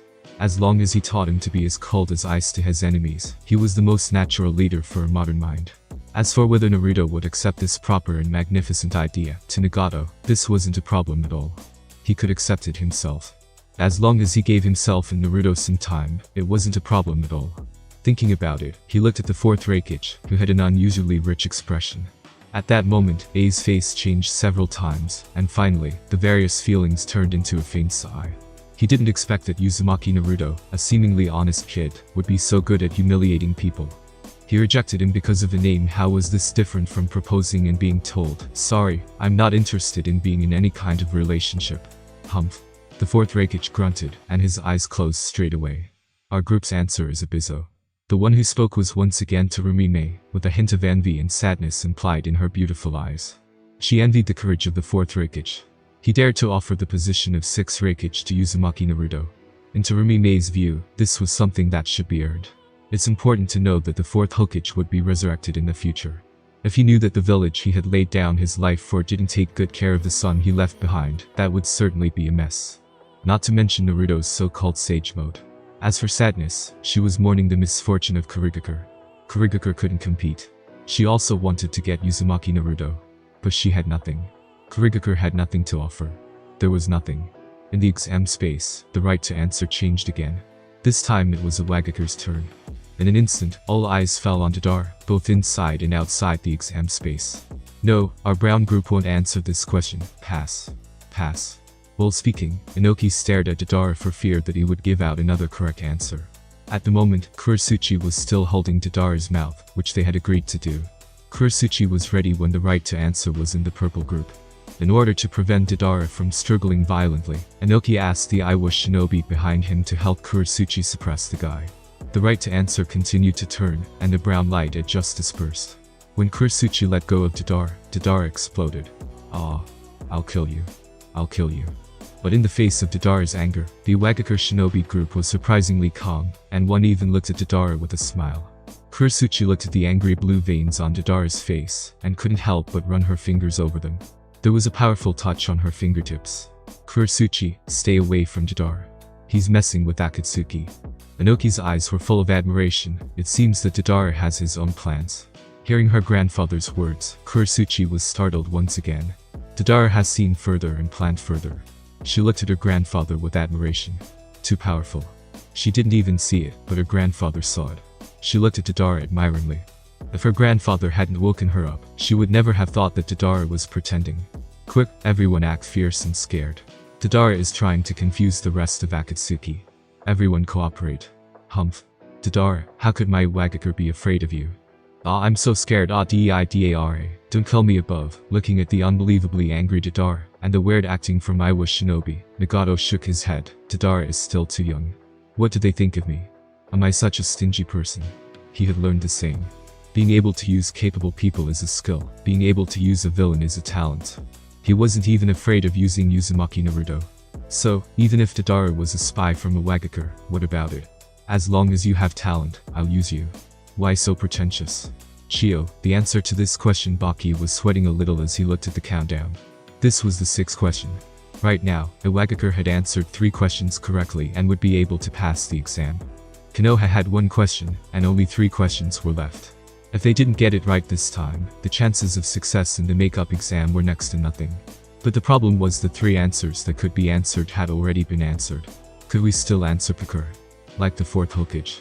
Resurrected, and then becoming the 5th Kazekage. Baki was already flustered. Bang bang bang. Not far away, the sound of Gaara still smacking around the chippy came up from time to time. Although it seemed that Gaara's physical strength was exhausted and his speed slowed down, it still made people feel scared. But at that moment, the more Baki heard this sound, the more annoyed he was. He was about to reprimand Gaara when he heard a faint voice above his head. Then, answer Gaara. Nani? Baki was shocked. Gaara, as the 5th Kazekage. Are you kidding me? Gaara as the 5th Kazekage. I'm on live broadcast. Malicious words passed through his heart, but Baki's greatest strength was his obedience. The fifth Kazekage of Sunagaker is Gaara. After saying that, Baki waited for the answer privileges to disappear, but soon, to his dismay, he found the right to answer the questions was still there. What the hell? At this moment, Baki was shocked. Cold sweat broke out on his back and instantly penetrated his clothes. Uzumaki Nagato's eyes were shining brightly at this moment. Soon as Jinchuriki, who dared to take advantage of the exam space to strip himself of the tailed beast, didn't hesitate to make a move. He noticed it. This cruel little boy who decisively took it upon himself was either stupid or had figured everything out in that short time. Originally, he thought about taking this person away as well. After all, putting him, who had a murderous aura, beside Uzumaki Naruto, might make Naruto a bit murderous. But who would have thought that he would be the fifth Kazekage of Sunagaker? Uzumaki Nagato suddenly felt that today's timing and luck were all on his side. Nagato secretly calculated. Uzumaki Naruto, Hinata, the red-haired girl who could perceive chakra, the black-haired girl who could control Tadar, and the future fifth Kazekage. Good, we have 5 now. Nagato felt that was enough. Any more, and he would be too distracted to teach well. After all, he also had the Akatsuki group to teach.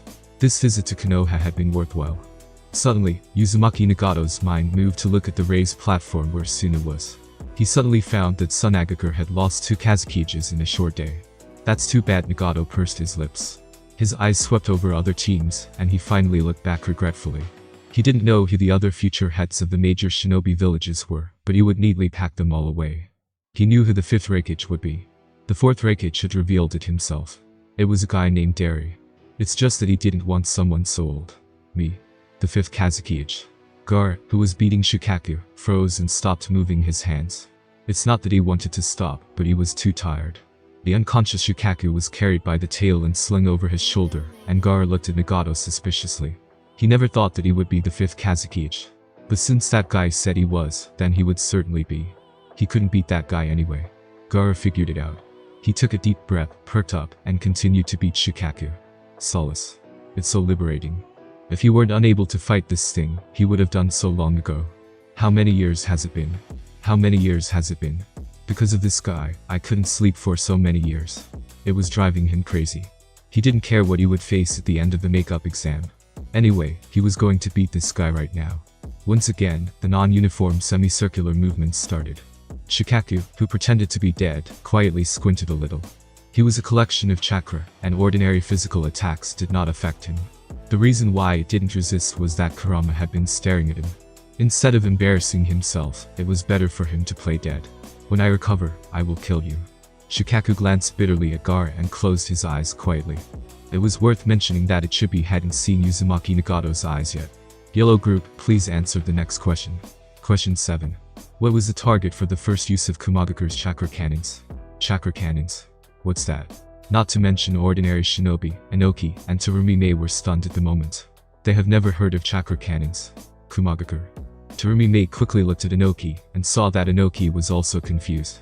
Then, both of their eyes looked at the 4th Raikage at the same time. Seeing that the 4th Raikage was first shocked and relieved, they both suddenly thought of something. Baki, this question, you answered. Chiyo spoke to Baki and then turned her gaze to Gaara, her eyes suddenly narrowing like crescent moons.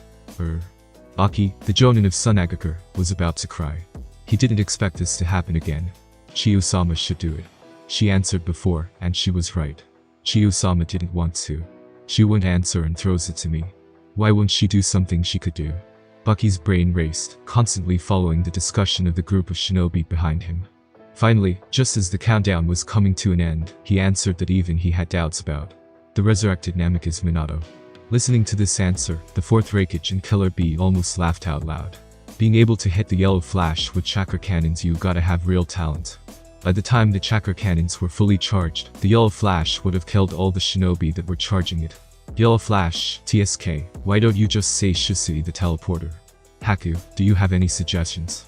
Konan didn't know the correct answer, so she turned to Haku, who was behind her, hoping to get some suggestions.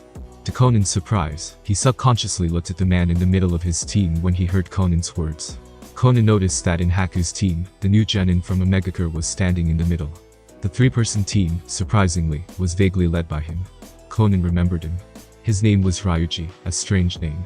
The pair of beautiful eyes swept up and down twice on Ryuji's body, and saw that the other party was a bit unnatural before Konan withdrew her gaze.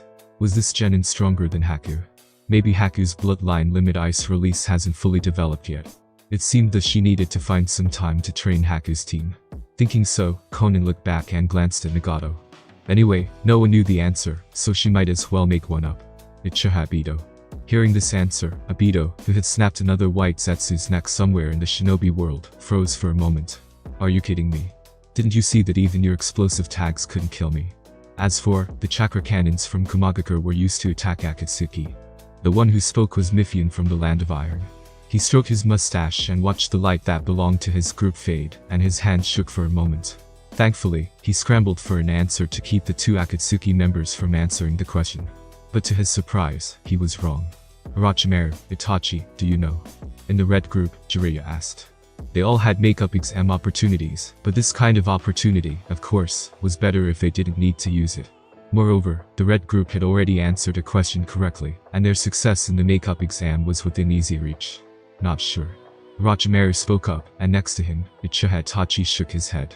Not to mention Orochimaru, Itachi sincerely hoped that the red group could answer correctly.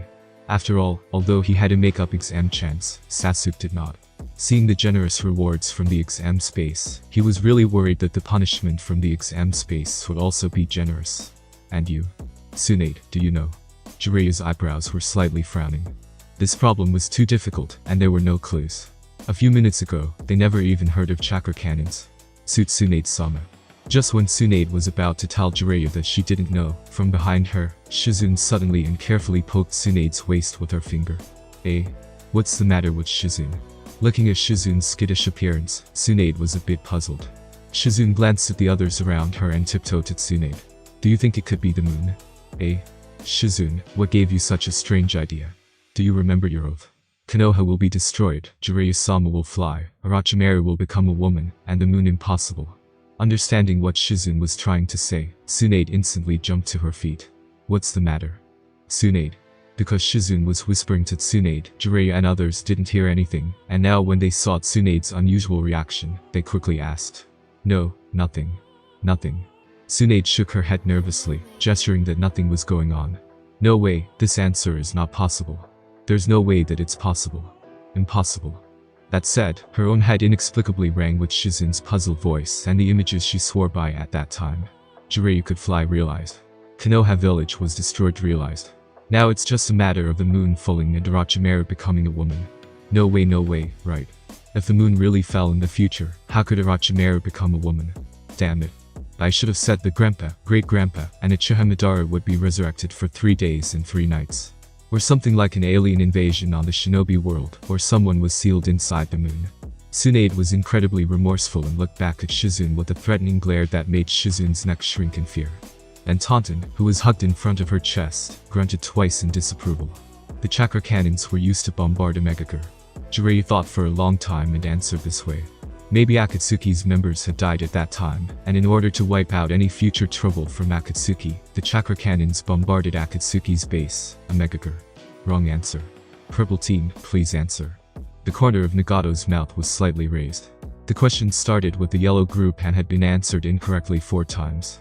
Not counting the brown group, if the purple and white groups answer incorrectly, this would become a no-answer question and be scrapped. At that time, except for black, red, and yellow, which have already answered a question correctly, all other teams would lose the chance to pass the makeup exam. Bombarded the resurrected army of Zetsu and Kabuto. A flash of light passed through the eyes of the 4th Raikage. This was the most likely answer he could think of at the moment. The chakra cannons were so powerful that they could even shatter the moon with a single blow, but it took too long to charge, and they couldn't be used for frontal combat at all.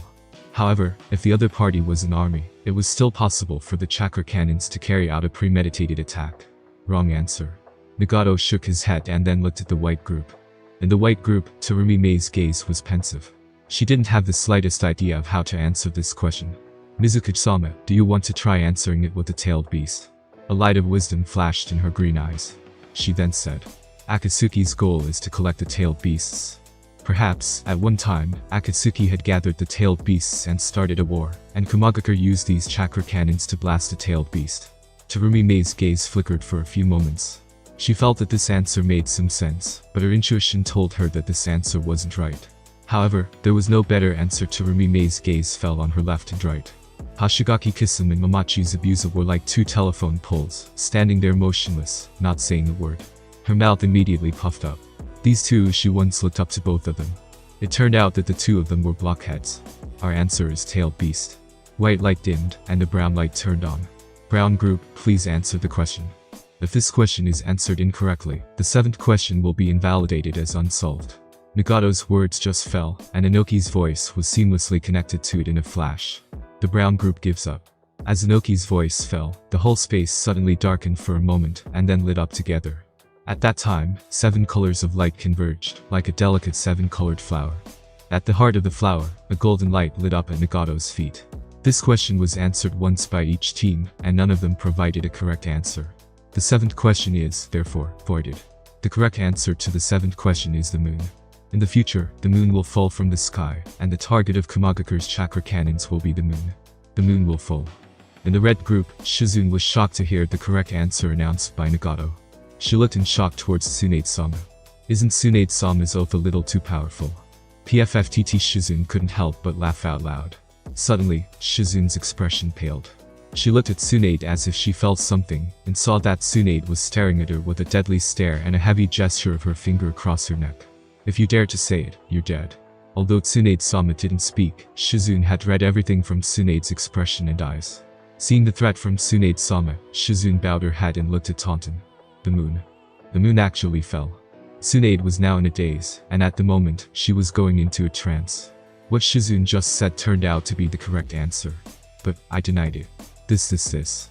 Tsunade felt like she was going crazy. All she could think about now was the moon, making her want to punch it to smithereens. She knew she would lose every bet, but the point was, she was betting on herself this time. So infuriating. Thinking about the 4 vows she said last time, in just a short period, 3 have been fulfilled. Tsunade had begun to doubt reality. No, unless my hemophobia is cured, there is no way I can accept him. Tsunade glanced at Jiraiya and felt a little relieved.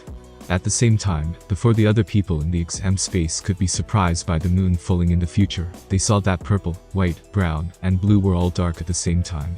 Immediately afterward, the 4 groups discovered that their voices, as they spoke, could no longer be heard by the people in their group. At this point, Nagato's voice sounded at the right time.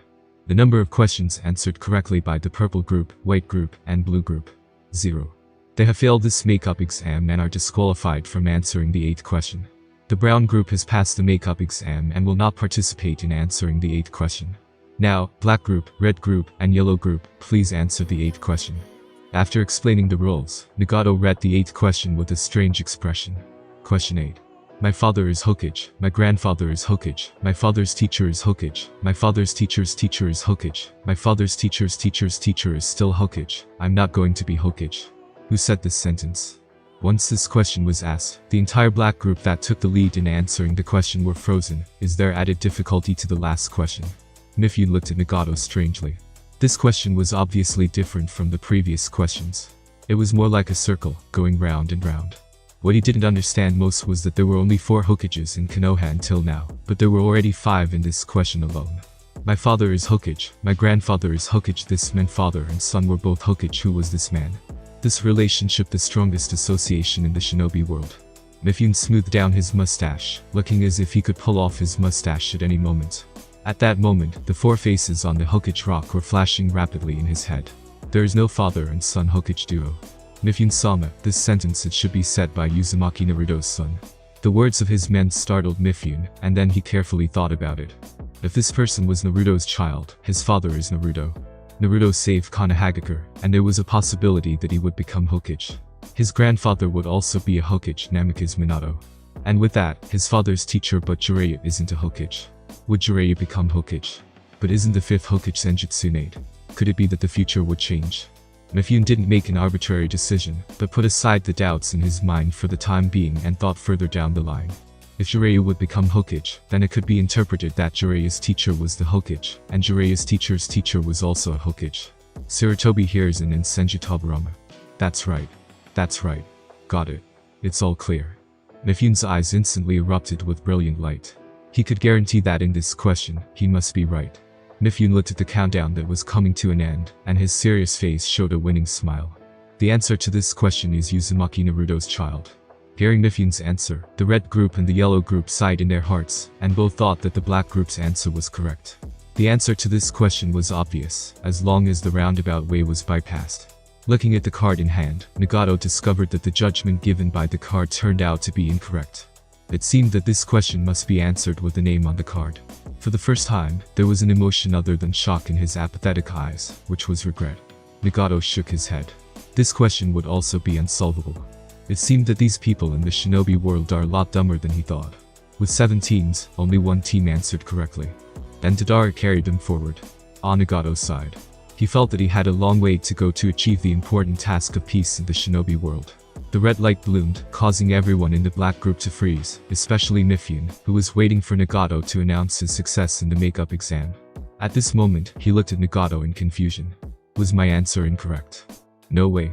These questions, only someone with skills like Uchiha could come up with all the right answers. Noises rang out behind him. Mifune took a deep breath and raised his hand to silence all the voices. He looked at Nagato coldly.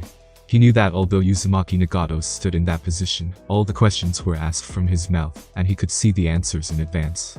However, he didn't have the ability to change the correct answer. Mifune coldly touched the hilt of his sword. He wanted to see what the answer to this question was. Just when Mifune was coldly observing, a team of people from the red group had already made a move. At this moment, Jiraiya and Tsunade were taking the lead.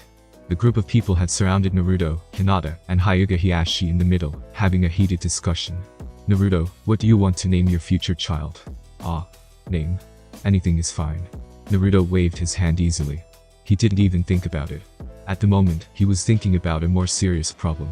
Naruto-kun, what are you thinking? Watching Naruto fall into deep thought, Hyuga Hinata's meek voice rang out, making the Kyuubi on Naruto's head shudder. I wonder why my child doesn't want to be Hokage. Hokage, how nice would that be? Everyone could Hyuga Heihachi, who didn't know if he should laugh or cry, looked at the pensive crowd, used half a second to organize his words, and then said, Naruto, in the future if you really will be with Hinata, will his child's surname be Hyuga? Father Hyuga Hinata suddenly blushed like an apple when she heard Hyuga Heihachi's words. The little red face, which could almost squeeze out blood, made Nara Shukaku and Akamichi Chimzo feel indignant. A thought flashed through their minds at the same time. Damn it, this Hyuga Heihachi bastard, why is he the one so lucky to have a daughter? Hearing Hyuga Heihachi's words, Jiraiya's eyes lit up. He thought that it was possible. If Naruto and Hinata got married before Naruto became Hokage, then their child would definitely have the surname Hyuga. This could be seen by looking at Uzumaki Kushina and Amikaze Minato. But if Naruto becomes Hokage first? Jiraiya glanced at Hinata, whose face was flushed and whose eyes were misty, as she lowered her head and rubbed her small feet on the platform floor, and he thought the former was very likely. This little girl couldn't wait to marry Naruto. It was very likely that the two took advantage of Hyuga Heihachi's inattention, and secretly tasted the forbidden fruit. By the time Hyuga Heihachi discovered it, it was too late. The deed has been done, and even the child has been born. It's very likely. Hinata, if you had a child with Naruto, what would you want the child to be called? Hinata's little brain instantly bubbled with heat, her eyes became even more confused, and her tiny body had even begun to shake. Fortunately, although extremely embarrassed, she also knew that the situation was urgent at the moment. Her voice was as small as a mosquito's wings.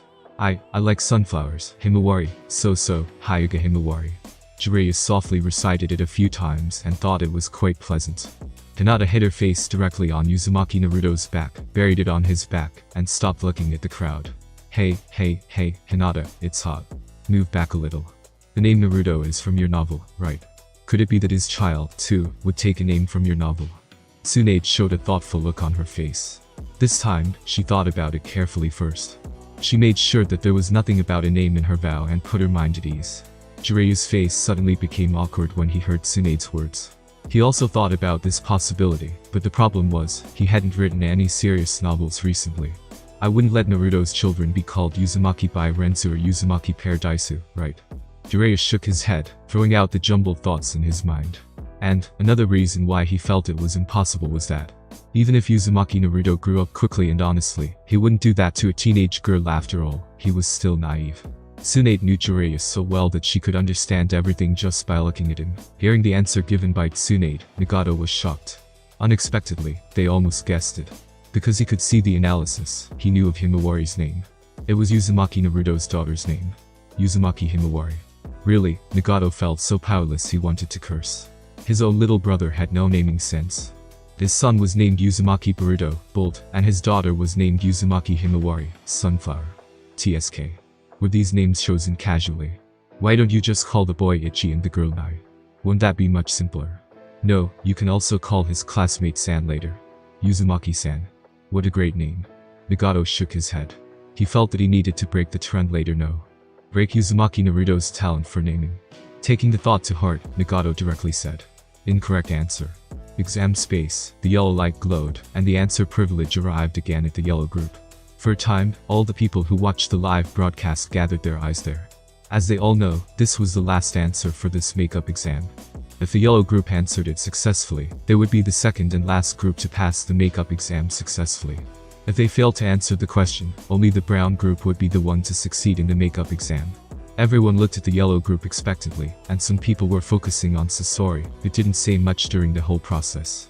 Hopefully, he would step up to the plate and save the day as Tadara did. After all, if only one of the 7 groups succeeded in the makeup exam, they would all feel ashamed. Chiyo Samabaki, from Sunagaker, was about to cry for fear that Chiyo would throw the question at him again. He called Chiyo's name softly, and the grievance in his voice seemed like a dog begging to his master. He had it too hard. I really have nothing to do with the death of the 4th Kazekage. Why are you torturing me so much? Baki was driven crazy by pressure. He had already answered 2 questions incorrectly, and if he answered it incorrectly again, he would be so ashamed that he would resign from being a jonin of Suna. Hearing Baki's voice, Chiyo didn't even lift her eyelids. As a strong person who had experienced the Shinobi World War, her means were much harsher than Baki could have imagined. Since Baki had deceived her about the collusion between the 4th Kazekage and Orochimaru, it was time to pummel him, and let him know that there were times when he should know his position, and get his head out of his ass. Of course, now that Sunagaker was in need of people, Chiyo wouldn't go too far. Now that Baki had given in, Chiyo gave up on the idea of telling Baki to answer. After all, this was broadcasted live to the whole Shinobi world, and everyone was watching them. If Baki were pushed too hard, she would also lose some respect in Sunagaker. We, Sunagaker, give up on this question. Chiyo's words surprised everyone, and even Baki and the other Suna shinobi behind her. They couldn't help looking at Chiyo with horror.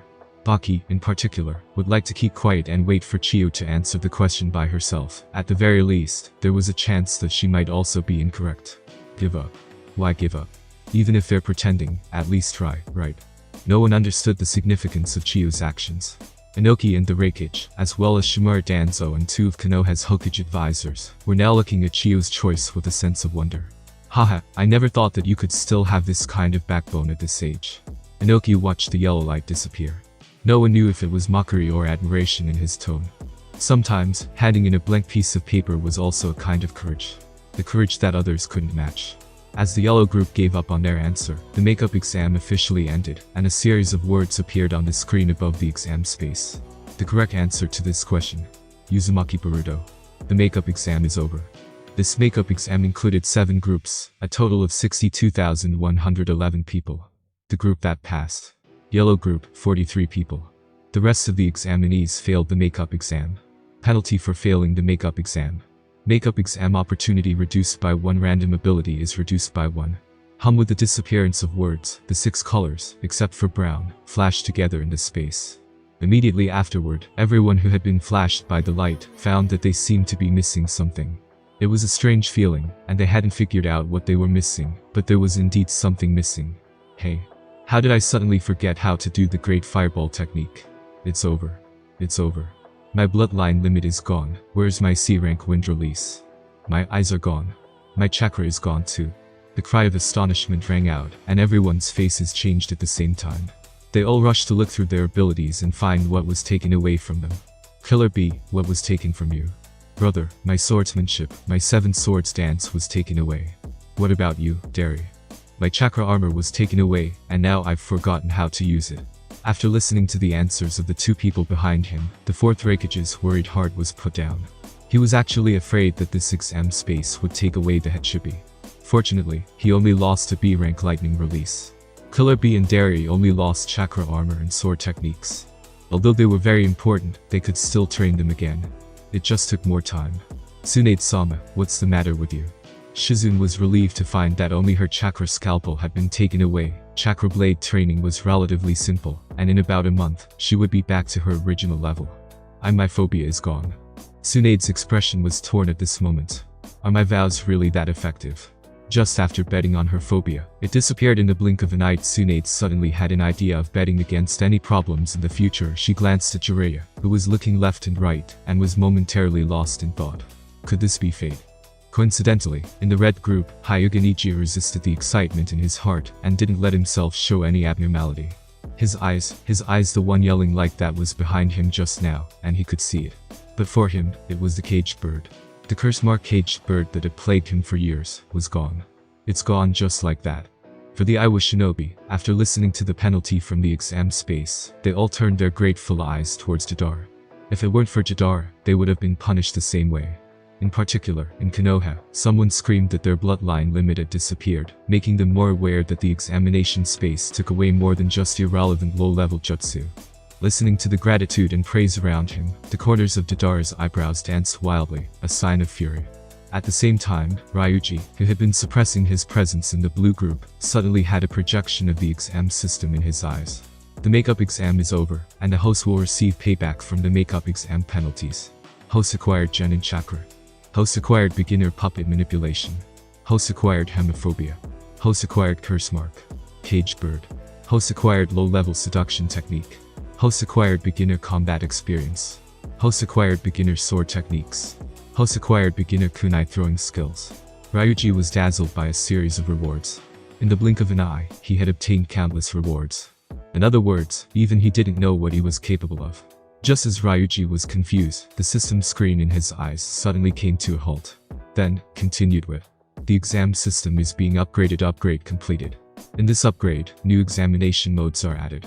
Survival exam, reading comprehension exam, group arena exam, and observation exam. Upgrade benefit. Host receives system conversion reward plus 5%. Upgrade reward. Extended version of the survival exam may be opened.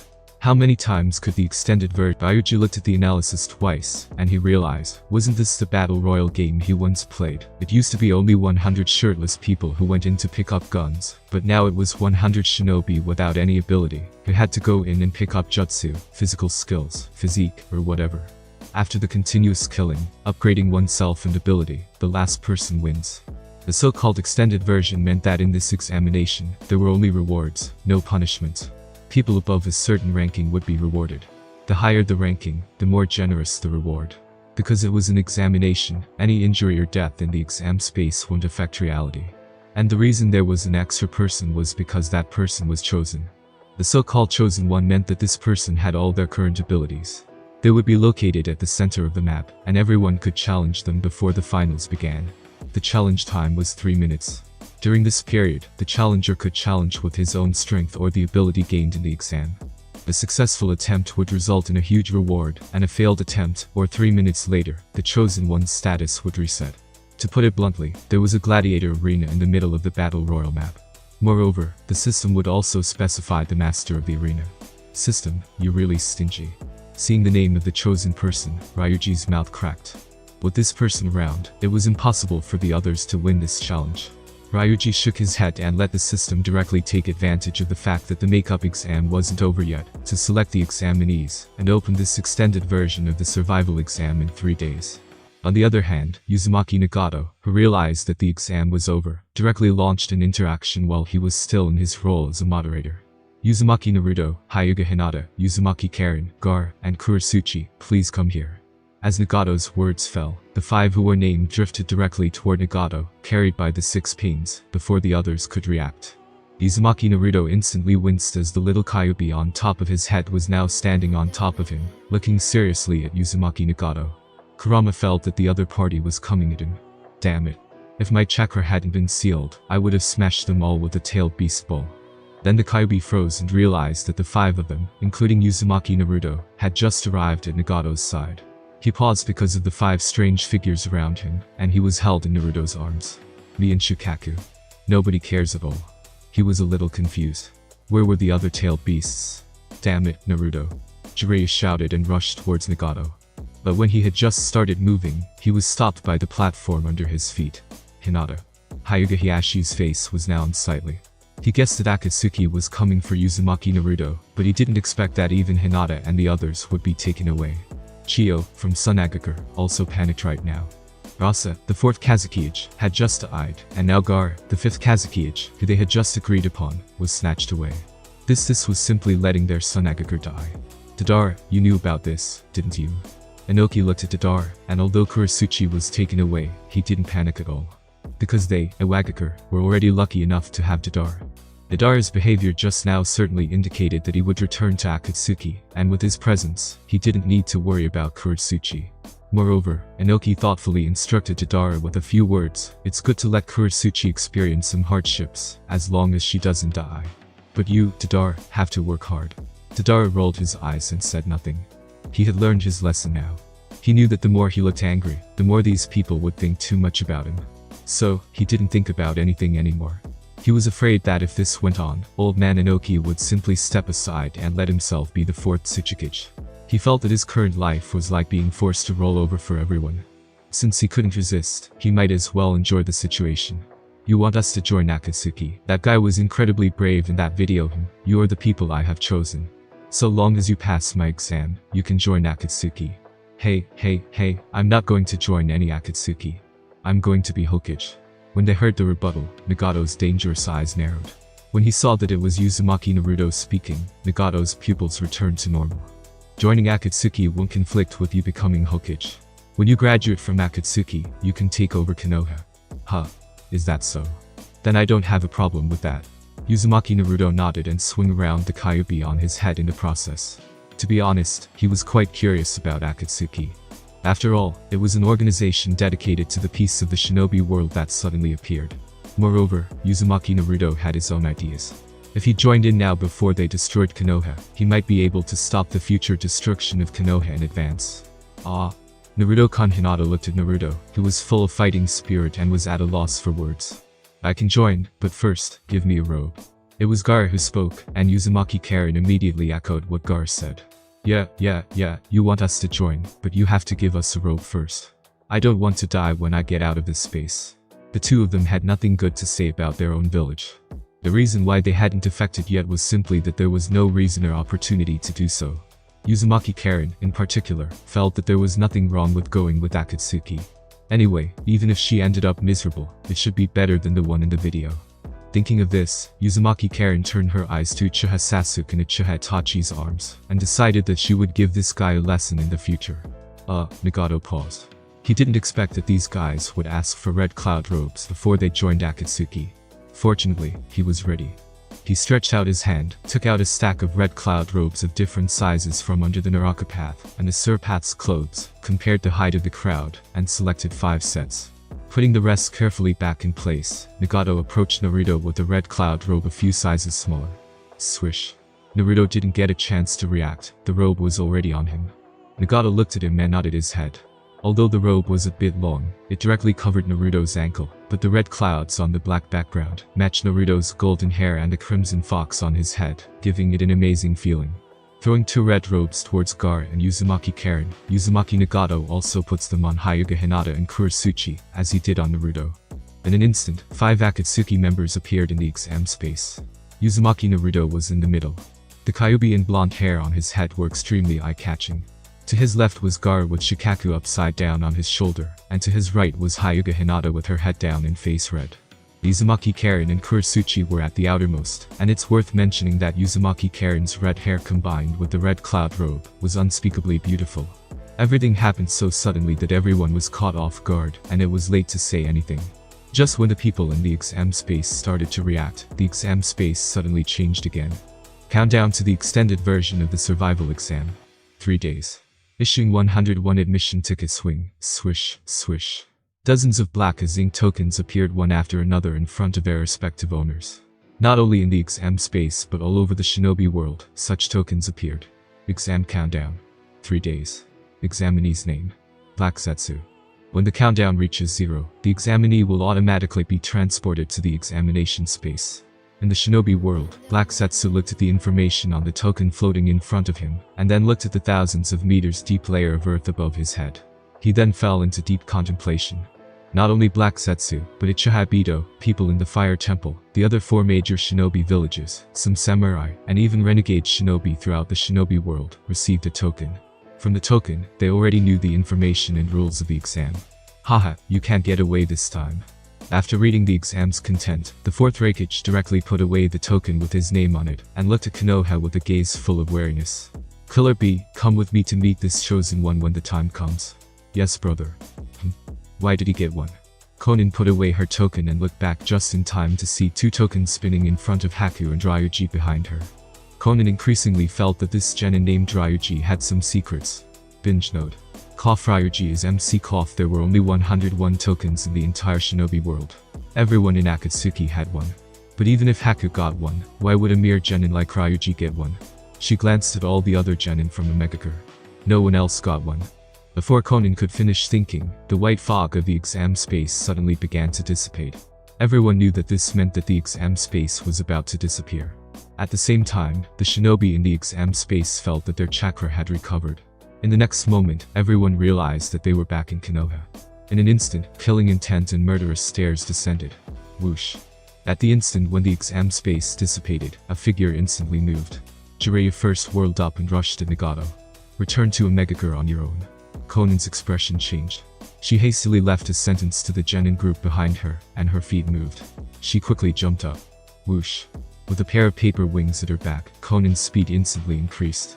She arrived in front of Jiraiya, who was using Skywalk to rush up. The members of Akatsuki did so too and ran towards the sky. Uchiha Itachi's gaze flickered a few times. The fact that the leader didn't choose Uchiha Sasuke in the final stage already meant something. But Sasuke can't be left in Konoha. Uchiha Itachi put the token with Sasuke's name in his clothes, held Sasuke, and ran towards the sky together. In the Kurigaka crowd, Mamachi Zabuza let out a cry of surprise. He found himself almost falling. He thought he was under attack and was about to resist when he heard Hoshigaki Kissam's voice. Don't move. Then, Kissam dragged him into the air. Art is an explosion. Ha. The moment chakra was restored, Deidara made a bold move and threw a pile of exploding clay directly at the Iwagakure crowd. Boom, boom, boom, boom. After listening to a series of explosions, Deidara's anger subsided. He was really pissed off. It's just that Earth release blocked all the explosive clays, and the wielder, Inoki, gave Deidara an I believe you look. Deidara, Kuretsuchi is in your hands. Seeing the meaning in Inoki's eyes, Deidara felt a flutter in his chest. He was so angry he could almost feel his heart squeeze. With a hostile glance at Inoki, Deidara knew he was no match and turned to step away. The plan has worked. Akatsuki, retreat. After Nagato finished speaking, he used Shinra Tensei to blow Jiraiya away. Then he controlled the 6 pains and directly ran outside of Konohagakure. The Akatsuki crowd saw this and followed. Damn you. Jiraiya punched his fist into the air in front of him, but had no choice but to let them go. Now that they didn't know if Sarutobi Hiruzen was dead or alive, and shinobi from other villages were still in Konoha, he couldn't possibly go after them without thinking of the village. 3rd Hokage-sama. Hokage-sama. It's the 4th Kazekage.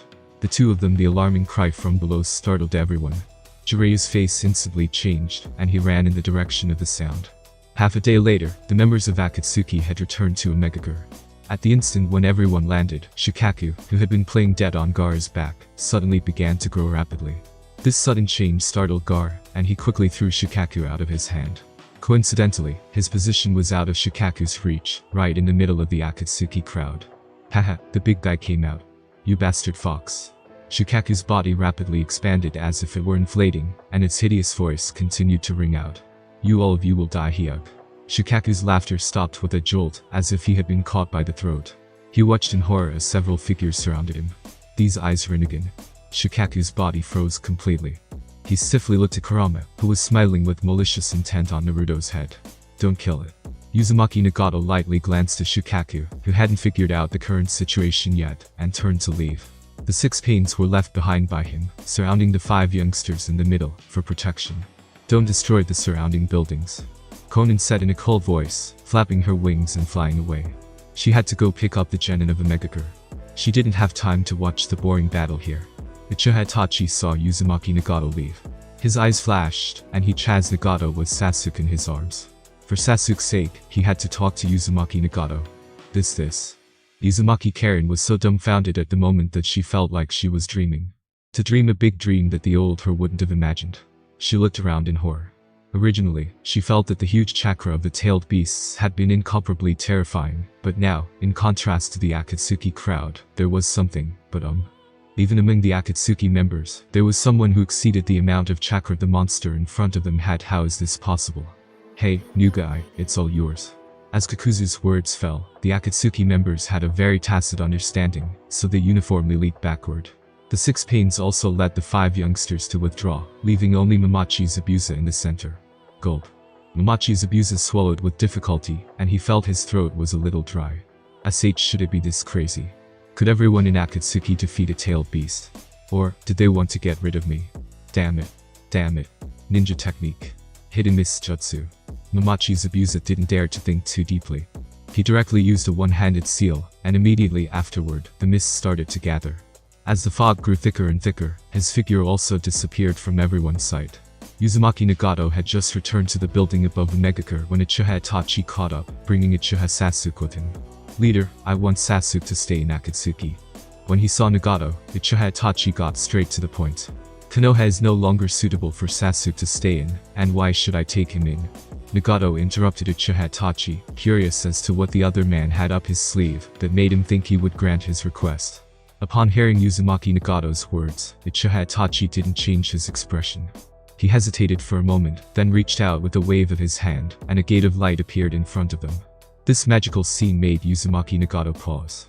This gate was much like the one he first encountered in the exam space. Just when Uzumaki Nagato was suspicious, Uchiha Itachi's voice sounded. This is the exclusive reward I got from the last exam. It's called the Gate of Time. It allows me to go back to any time within the past 3 years. After Uchiha Itachi finished his words, he looked at Nagato without saying anything more. Uchiha Itachi knew that Nagato would understand what he wanted to say. Sometimes, when communicating with smart shinobi, threats didn't need to be said out loud. Yes. Sure enough, Nagato understood Uchiha Itachi's hidden meaning. He lifted his hand and pulled Uchiha Sasuke into his own hands. What are you going to do now? Uchiha Itachi froze for a moment, not expecting Uzumaki Nagato to ask him that question out of the blue. Kill Danzo before he gets those Sharingan. Kill Shimura Danzo. This time it was Uzumaki Nagato's turn to freeze. He didn't expect that Uchiha Itachi was going to do that. What's the use of just killing Shimura Danzo? Uzumaki Nagato once again discovered Uchiha Itachi's narrow-mindedness. Not only not knowing how to adapt, but even his IQ might have a problem. Is there a time limit for your exclusive reward? Uzumaki Nagato glanced at the glowing door in front of him. With his understanding of Itachi, this kind of bravado, and even directly threatening himself looks like he isn't going to come back. 5 hours. 5 hours. Uzumaki Nagato froze, then his thoughts raced. He realized that there was a lot of potential from this Gate of Time. Right now, can you defeat the you that destroyed your clan? The me that destroyed my clan. Uchiha Itachi quickly grasped the key points in Uzumaki Nagato's words, repeated them, and looked at the latter suspiciously. I can't. Uzumaki Nagato nodded unsurprisingly, knowing that Uchiha Itachi was declining in strength. And not to mention the latter had been suffering from severe hemoptysis. Nagato always suspected that Itachi used the powerful pupil technique when exterminating his clan, and seriously overdrafted his pupil powers, just like how he had overdrafted chakra from his own body. However, I have a way to stop him. Itachi confidently added. And what about Uchiha Bito? This Uchiha Itachi was suddenly questioned. Uchiha Bito was indeed a nuisance that couldn't be ignored. Moreover, he had to consider Konoha's strength. Itachi slowly raised his head and looked directly at Uzumaki Nagato. He wanted to know what Uzumaki Nagato was going to say. The deep lines make his expression look as if he was weeping or grinning, which was bizarre. 5 hours, it's a bit rushed, but you have the option to take a portion of the Uchiha clan with you, and break out of Konoha. Leaving the village. That's impossible. Uchiha Itachi was shocked by Nagato's words. He never thought about this path. After all, the village wouldn't tolerate the Uchiha clan leaving the village. And, once the Uchiha clan was out of the village, would they come back to retaliate against Konoha? It wouldn't work. Uchiha Itachi refused without thinking, but Uzumaki Nagato's next words left him a bit more tempted. It's not leaving the village but faking death. Aren't you going back to kill Danzo in order to pursue a change in the Uchiha clan's fate? Then why don't you be more direct? Uzumaki Nagato ripped right through Uchiha Itachi's pretense. He didn't like guys like Uchiha Itachi, who did bad things but still pretended to be a gentleman. The reason behind Uchiha's extermination isn't as simple as you think. In addition to Konoha, Abito, Madara, and Zetsu, there are other factors. What are you trying to say? At this moment, Itachi's mind was already a bit chaotic. He found Uzumaki Nagato had controlled his pace. How many people and how many shinobi were there when the Uchiha clan perished? 786 people, 444 shinobi. Without hesitation, Uchiha Itachi gave him the answer. Sure enough, for the Uchiha clan to be able to become Konoha's security force, they are a force to be reckoned with in their own right. Nagato reached out and pulled out a blank scroll and spread it on the ground. He pressed it down with both hands, continuously injecting chakra into the scroll. Soon, the white scroll was covered with dense jutsu text. He rolled the scroll up and tossed it to Uchiha Itachi. Looking at Uchiha's puzzled look, Uzumaki Nagato explained, "There's a Shinra Tensei sealed in it with just enough power to destroy the entire Uchiha clan's land." Bang. Uzumaki Nagato summoned another scroll and threw it to Uchiha Itachi. These were all the corpses he had collected over the years, originally stockpiled to replace the 6 pains, and now, they were just enough for Uchiha Itachi to create an illusion. "This is 500 corpses, I think that's enough for you." After everything was done, Uzumaki Nagato had an intense light in his eyes. He looked at the somewhat bewildered Uchiha Itachi and smiled faintly. Spreading the pain, this is the start. He thought that his first student would be Uzumaki Naruto or Jadar, but he didn't expect it to be Uchiha Itachi. His plans couldn't catch up with the changes, but who made Uchiha Itachi this valuable? Nagato knew that change in the shinobi world would require not only Naruto as the mouthpiece, but also the baptism of war. Right now, Akatsuki didn't have a shortage in high-end combat power. But the top, middle, and lower end were nearly non-existent, simply making it impossible to launch an all-out war on the shinobi world. He couldn't overthrow the daimyo of each country if he were unable to spread the war throughout the shinobi world. If those daimyos didn't fall, then a shinobi would always be used as a tool for violence in the hands of those few. Just when Nagato was worried about the urgent shortage of Akatsuki personnel, Uchiha Itachi suddenly came with his exclusive reward. This solved his immediate problem. This exclusive reward, which could change the past and influence reality, was going to be used to kill Shimura Danzo. In Nagato's view, this was too wasteful. It should be used to save the Uchiha clan. The Uchiha clan was crazy and powerful. So, as long as he brainwashed them through pyramid schemes, spreading the pain and indoctrinating them with his good ideas, he could make them fight for peace in the shinobi world. This Uchiha clan could be his soldiers. Who in the shinobi world would dare stop them from spreading the pain?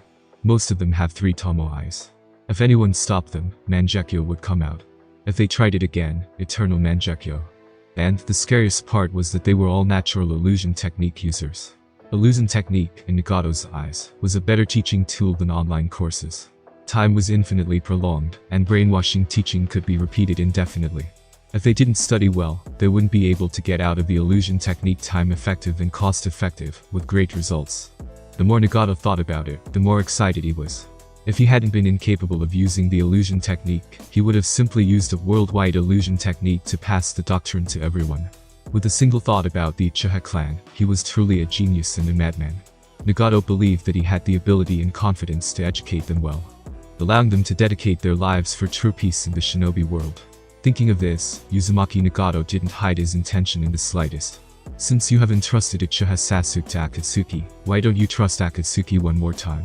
No matter what kind of sins your Uchiha clan has, those unenlightened children shouldn't have to suffer.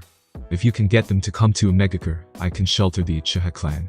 But of course, I will use their power.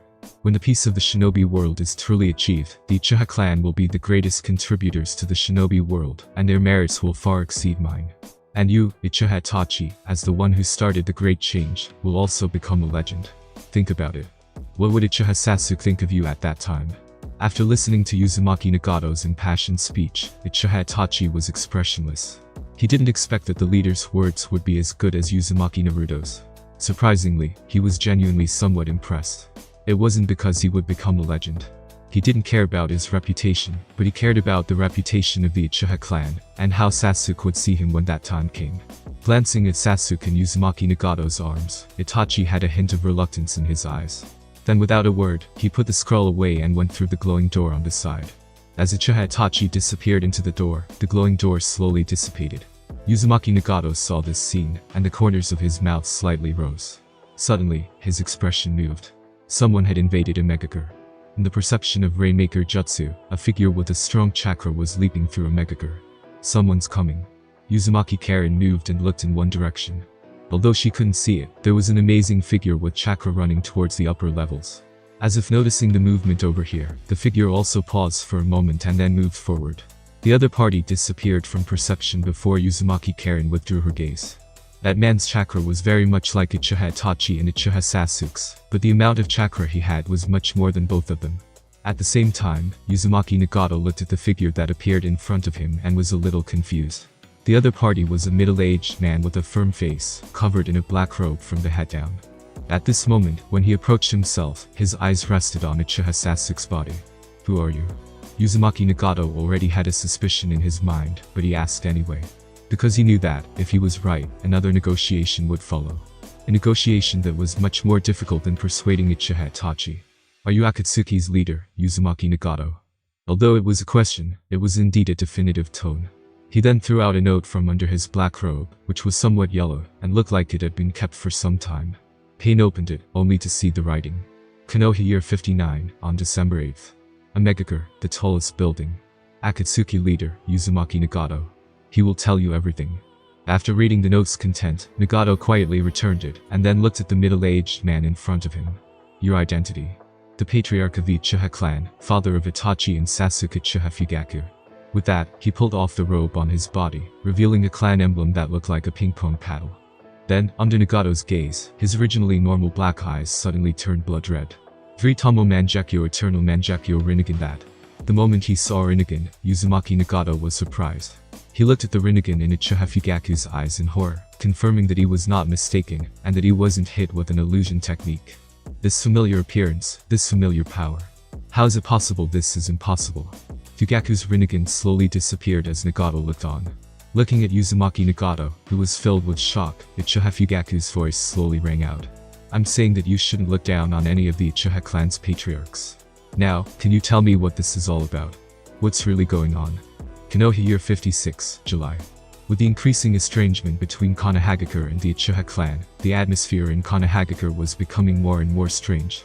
All the shinobi families alienated Uchiha, and Konoha civilians gradually began to resist the management by the Konoha police force. It was as if there was some kind of power brewing in Konohagakure. What was even more against the norm was that a few days ago, the Uchiha clan suddenly called back all the clan members, except for the daily security force personnel who maintained order. Konohagakure's people didn't see any other Uchiha members. At the ninja school, Sasuke listened absent-mindedly to his teacher's explanation about the method of refining chakra, and his small face was full of distress. He had already learned these things, and even now, could use some low-level jutsu. The reason he was glum was that he noticed that Izanai-san was somehow unhappy every day lately. His father, too, spent his days in meetings, conferences, and gatherings with his clan. None of them played with him. Sasuke sighed and looked out of the window. Suddenly, he saw a crow standing on the treetop outside the window. The crow's eyes had a red windmill-like pattern. Sasuke rubbed his eyes and looked at the treetops again, only to find that there was nothing there. A stream of blood ran down from the left eye along the deep lines, hitting the tiles on the roof and breaking into petals. Phew. Hearing the sound from the roof, Uchiha Fugaku, who was inside the room, looked overhead. The three tomo in his eyes abruptly opened. Seeing the familiar chakra color, Uchiha Fugaku looked moved. Whoosh. Uchiha Itachi appeared in front of Fugaku. At this moment, his body was trembling slightly. The blood and tears in his left eye were shocking, which surprised Fugaku. "Are you Itachi?" Fugaku looked at Uchiha Itachi with some disbelief. The current Uchiha Itachi was much older than his son, and his chakra was much thinner. Just like a flame that kept trying to survive, with only embers.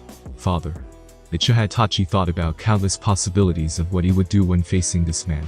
But he couldn't predict that when seeing him, his heart would be overwhelmed with grief. Plop. His knees instantly bent, and he kneeled on the ground. Seeing the future of Konohagakure, he truly felt that he had done wrong, and that the clan shouldn't have been destroyed. At that time when the leader, Nagato, invaded Konoha, and the police force were still around, would Konoha still be reduced to rubble? He didn't know. Seeing Itachi kneeling in front of him, Fugaku's eyes suddenly changed.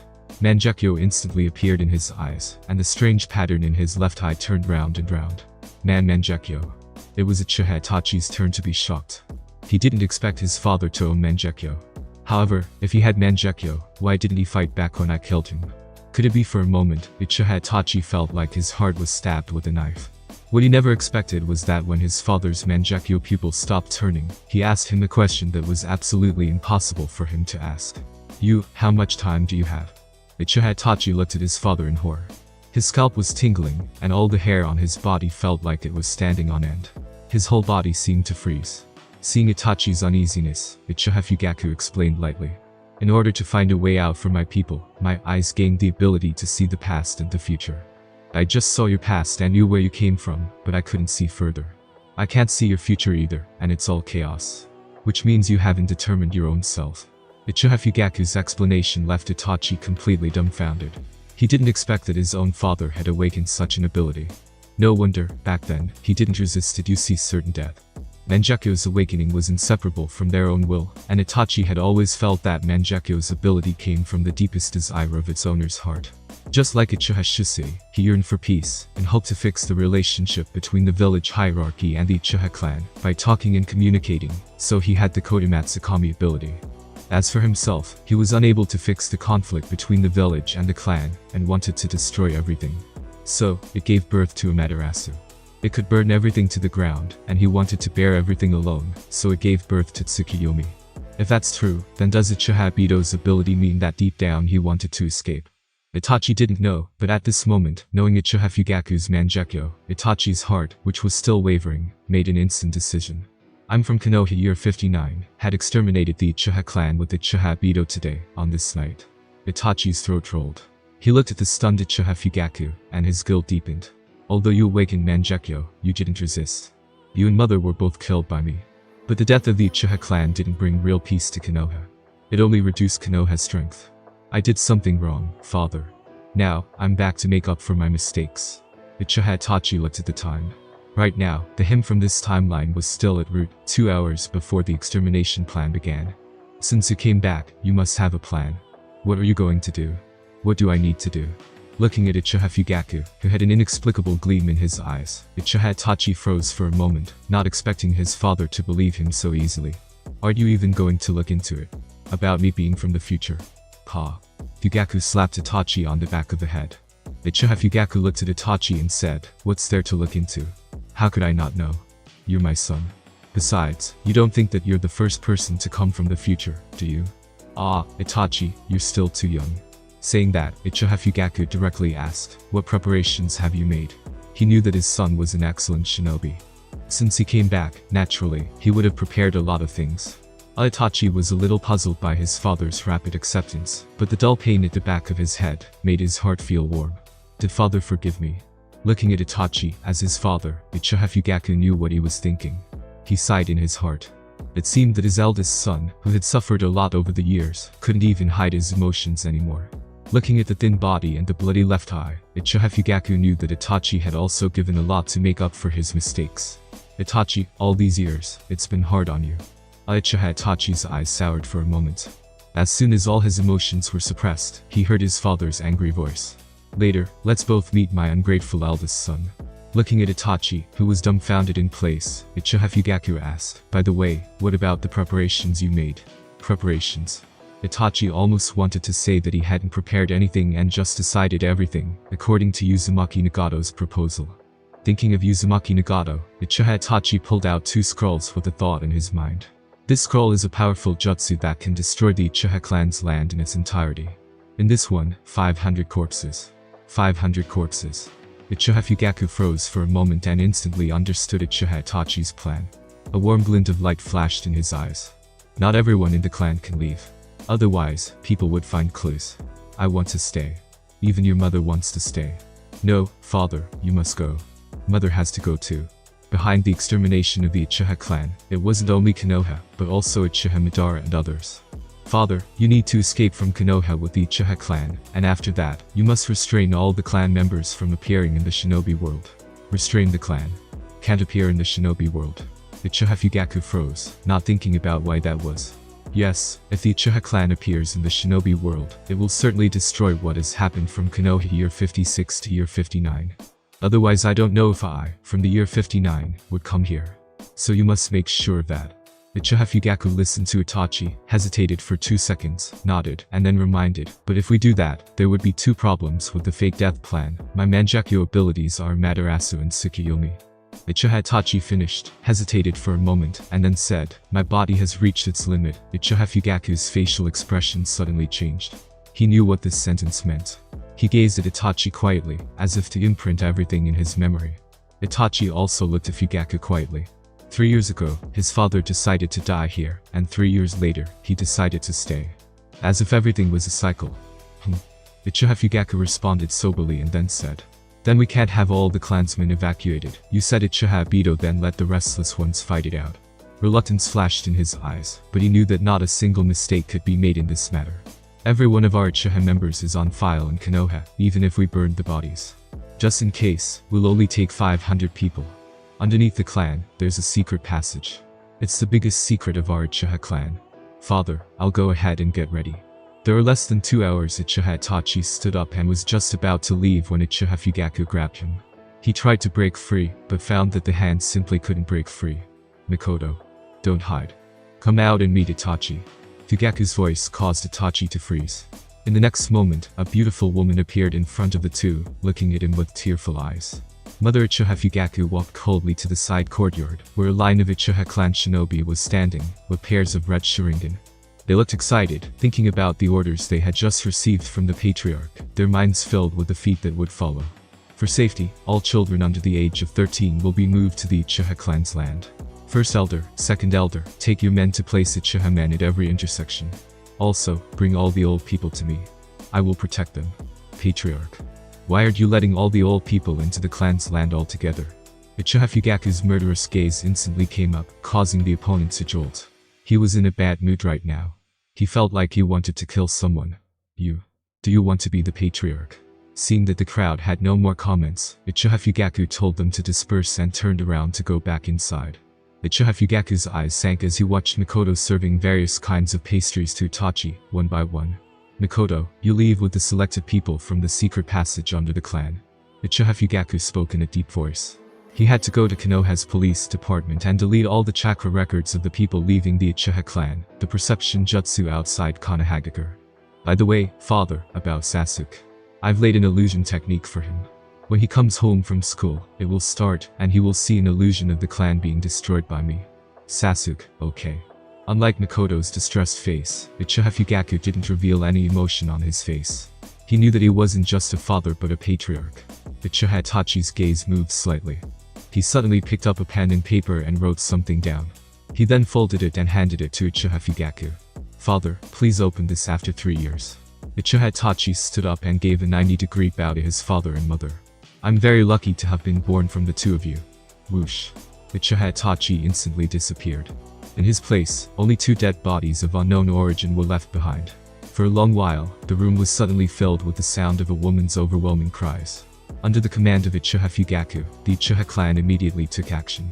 Uchiha Mikoto personally took people to guard the entrance of the clan's land, and inspected every clan member who entered the clan's land. Children under the age of 13 were preferred, pregnant women were preferred, then those under the age of 15, and then some genin. All of them are subjected to harsh inspections. Soon, under Mikoto's leadership, a total of 499 people entered the secret passage under the clan.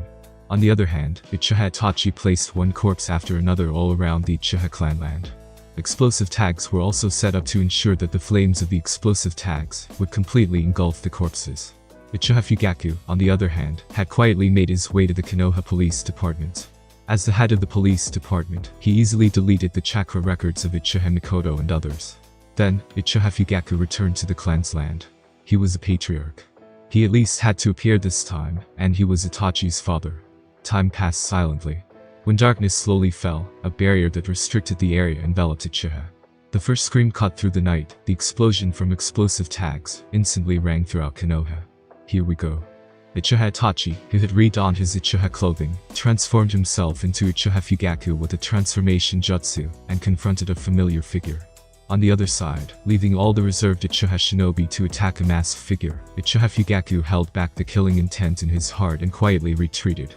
Under the cover of explosions and screams, he checked Itachi's layout and confirmed that all 500 corpses were blown up beyond recognition, and only then sneaked his way towards Itachi's battlefield. "Is this your choice, Itachi?" Father Uchiha Itachi, who turned into Uchiha Fugaku, looked at the man before him, and his eyes suddenly changed. The pattern unique to Fugaku's Mangekyo appeared in both eyes, as the younger Itachi stared in shock. "This is my eyes, and my ability is to replicate." Uchiha Itachi knew that he would definitely expose some things in the next battle, so he directly took the initiative to reveal the weakness. He knew that he would brainstorm the most plausible explanation at this point. He knew that he couldn't win against himself in this timeline. After all, the him from this time had overdrawn his pupil power because of Izanami. But what kind of power could erupt from a single-minded desire to die? Susanoo.